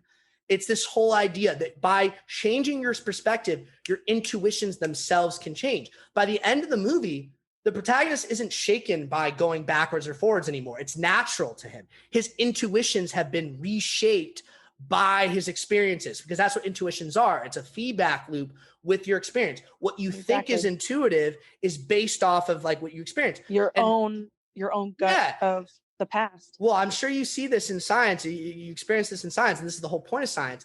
Science is our way of measuring and understanding objective reality, even when it goes against our intuitions. Like when Darwin discovers evolution, he's not like, oh, that's intuitively makes sense. Like, no, it doesn't. That's the whole point. To back it up. You have to have evidence to back it up. But the point is, once you accept that it is true, that it's scientifically proven, right? It's now on you to adjust your intuitions accordingly. And you can choose to or choose not to. And it's not as simple as just saying it. That's what I'm saying about don't try to understand it, feel it. I don't tell people try to understand evolution. I try to tell them, well, feel it sounds weird, but try to just accept it and shift your intuitions the best you can and find ways of putting it in sensory contact if you can. And there are different ways people have done this, cool little experiments, high school and college science classes, and even earlier have developed, right? I think one of the biggest counterintuitive sort of things, sort of discoveries was, I'm pretty sure that it was Da Vinci who first studied geology to the point of saying, okay, I actually believe that erosion is a thing. By carrying this stone from somewhere else, I'm moving it, I'm eroding this surface around. And I actually think these fossils are from a reclining or a declining sea line as opposed to the Great Flood. Yeah. And those are very controversial and at the time counterintuitive, because your whole life you've grown up thinking everything in the Bible was exactly scientifically true. And then here he comes with some evidence saying, whoa, the time of the earth doesn't match the timeline that you're telling me. Right. Well, like, look, you go back to that time period, the idea that like, you know, the earth's not the center of the universe. The sun is rotating. We're rotating around the sun, not the other way around, all those things. It seems, I mean, we know there's flat earthers now, but like, it seems like that stuff is very easy for people to take down because it's been taught so many times and you're never really taught anything else. So there's nothing inherently intuitive about it either way necessarily. But obviously, I think humans to think they're the center of everything is not only somewhat intuitive, it's politically important, which is why, you know, these forces fought against it. But, you know, once you let it go, it's like, why would you ever question that? Although, again, as we know, flat earthers still out there. But look, the idea here is that the core of Tenet, what Tenet actually believes, all their other beliefs stem from this, is that objectivity is a belief in something outside of your experience. In order to establish an objective world, you have to believe it to be there. So this is where it comes down to this idea of what's happened. What Neil says to the protagonist at the end of the movie, and I love that ending scene, it's so amazing, is he goes, what happened, which is an expression of faith in the mechanics of the world. It's not an excuse to do nothing. This is what ties it back into the idea of like determinism or compatibilism or free will or whatnot. It's like, he's like, well, if everything's worked out and always is going to work out, we don't have to do anything, or maybe you could do something different. And Neil rejects both these ideas because what he's saying is That's not what Tenet believes. Tenet believes objective reality, which means we believe what happened, but that's not an excuse to do nothing. I still have to do the thing, and I have to be committed to doing the thing because I am trying in a weird way to have some level of confirmation bias. I have to do it to prove that it will really happen, because this is the only world and experience I know, and it matters. What I do and doesn't do matters because there is a world outside of just me. Unlike what Sater thinks, where nothing I do matters, including ending the world, because there is no world beyond me. And if I die, I die, and the world dies. And so, when when Neil says that it's not an excuse to do nothing, Protagonist replies, fate? Like, what do you call it? Neil says, reality.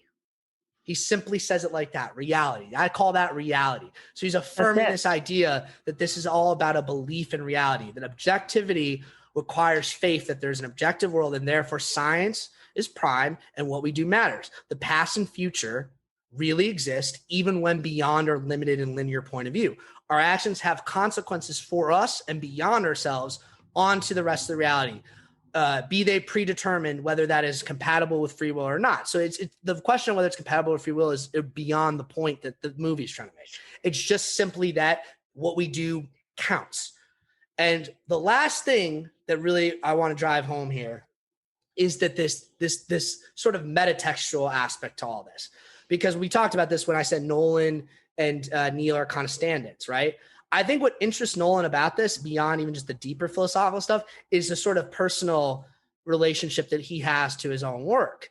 So Neil kind of is this stand-in for Christopher Nolan himself, meaning the director, the writer, the creator.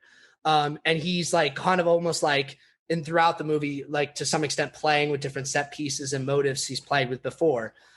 You notice that Neil, in that ending line, when he's talking about it, he goes to the protagonist, goes, I think this is the end of a beautiful friendship, which is a play on the ending of Casablanca.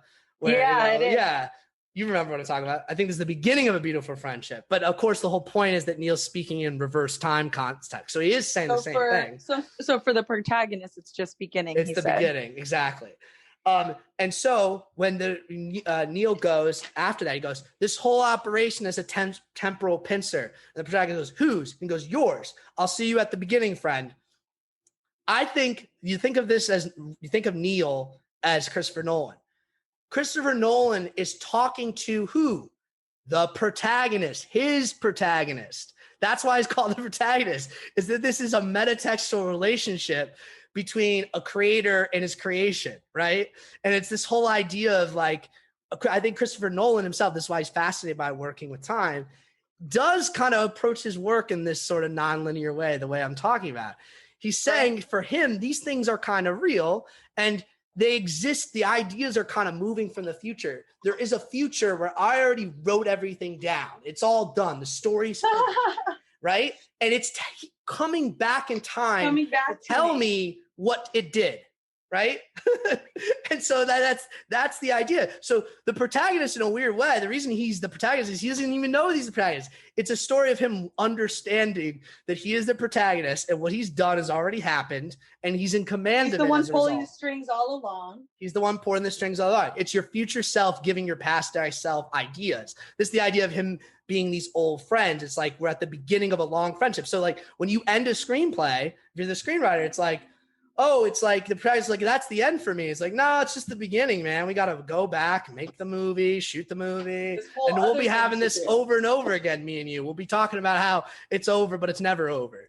You know, it's kind of like this idea of like your protagonist is just progressing along this path that your future self already charted for them, and that's Neil. Neil already charted the whole story for the protagonist. He just doesn't know it yet.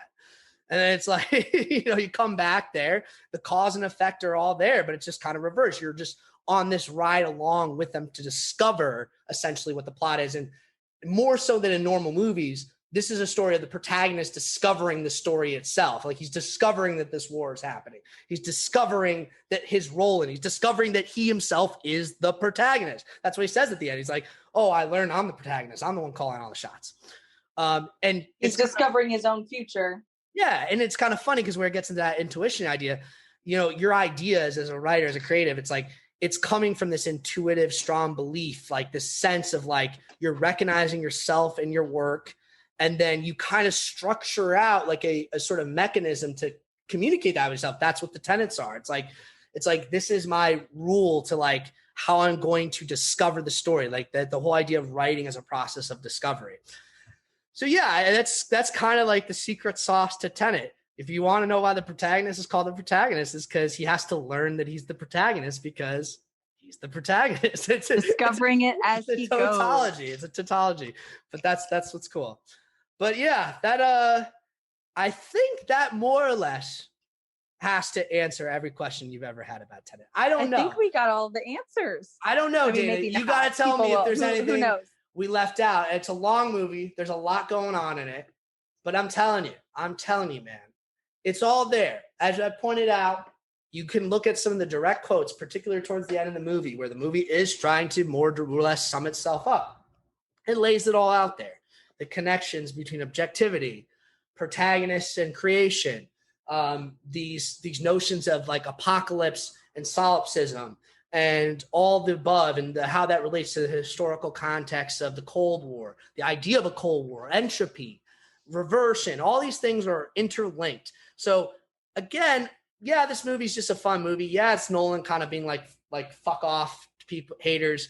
But I think he took that opportunity to really kind of explore something that I think is deeply personal to him. I think sometimes personal doesn't necessarily mean, quote, emotional. Personal can mean, like, if you're in Nolan, like it or not, kind of going into like this deep philosophical place and like having fun with it. Because that's the thing. He was very committed to have fun with it. And I have fun with this movie. Yeah, it seemed like it. Mm-hmm. All right, Dana, I think that'll about do it. We'll talk soon about what comes next. I'm very excited to release this one because, and you know, people can look forward to this. I'm going to be definitely clipping out some stuff from this to release as like individual videos on YouTube because, again, I think people are really looking for explanations of some of those specific sequences in Tenet, and if I can deliver them for them, I'll be very happy. Awesome. Yeah. Well, you delivered for me. I have a better understanding than when we started this conversation. Hey, remember, rule number 1, don't try to understand it. Feel it. Don't try to understand it. Just feel it. Just feel it. You'll feel it. You'll feel it. Every time you watch it, you'll feel it a little more. That's what happened to me. I watched it on Saturday and was like, I basically wrote all these notes then. And I was like, I'm definitely going to watch it on Tuesday just for a refresher and fun. And I was like, man, I even feel it more now. There's even so much more. I'm sure that'll happen again. And I'll be like, damn it, I didn't talk about that in the pod. There may be a time and place you feel threatened. Hit talk, state your location, hang up. Who gets the message? Posterity. Women, take him to the Peachtree Dams. I say get liquored up and take him to the Peachtree Dams. Do you know what I mean? You know why? It's a scary thing to give to a guy like me. Do you know what I mean? I say get liquored up and take him to the Peachtree Dams. Do you know what I mean?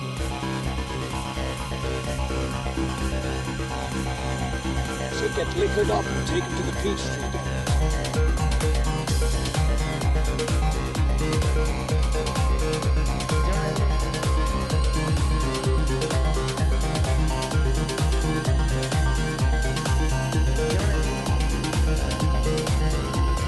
Get liquored up and take him to the Peachtree Dams. Do you know what I mean?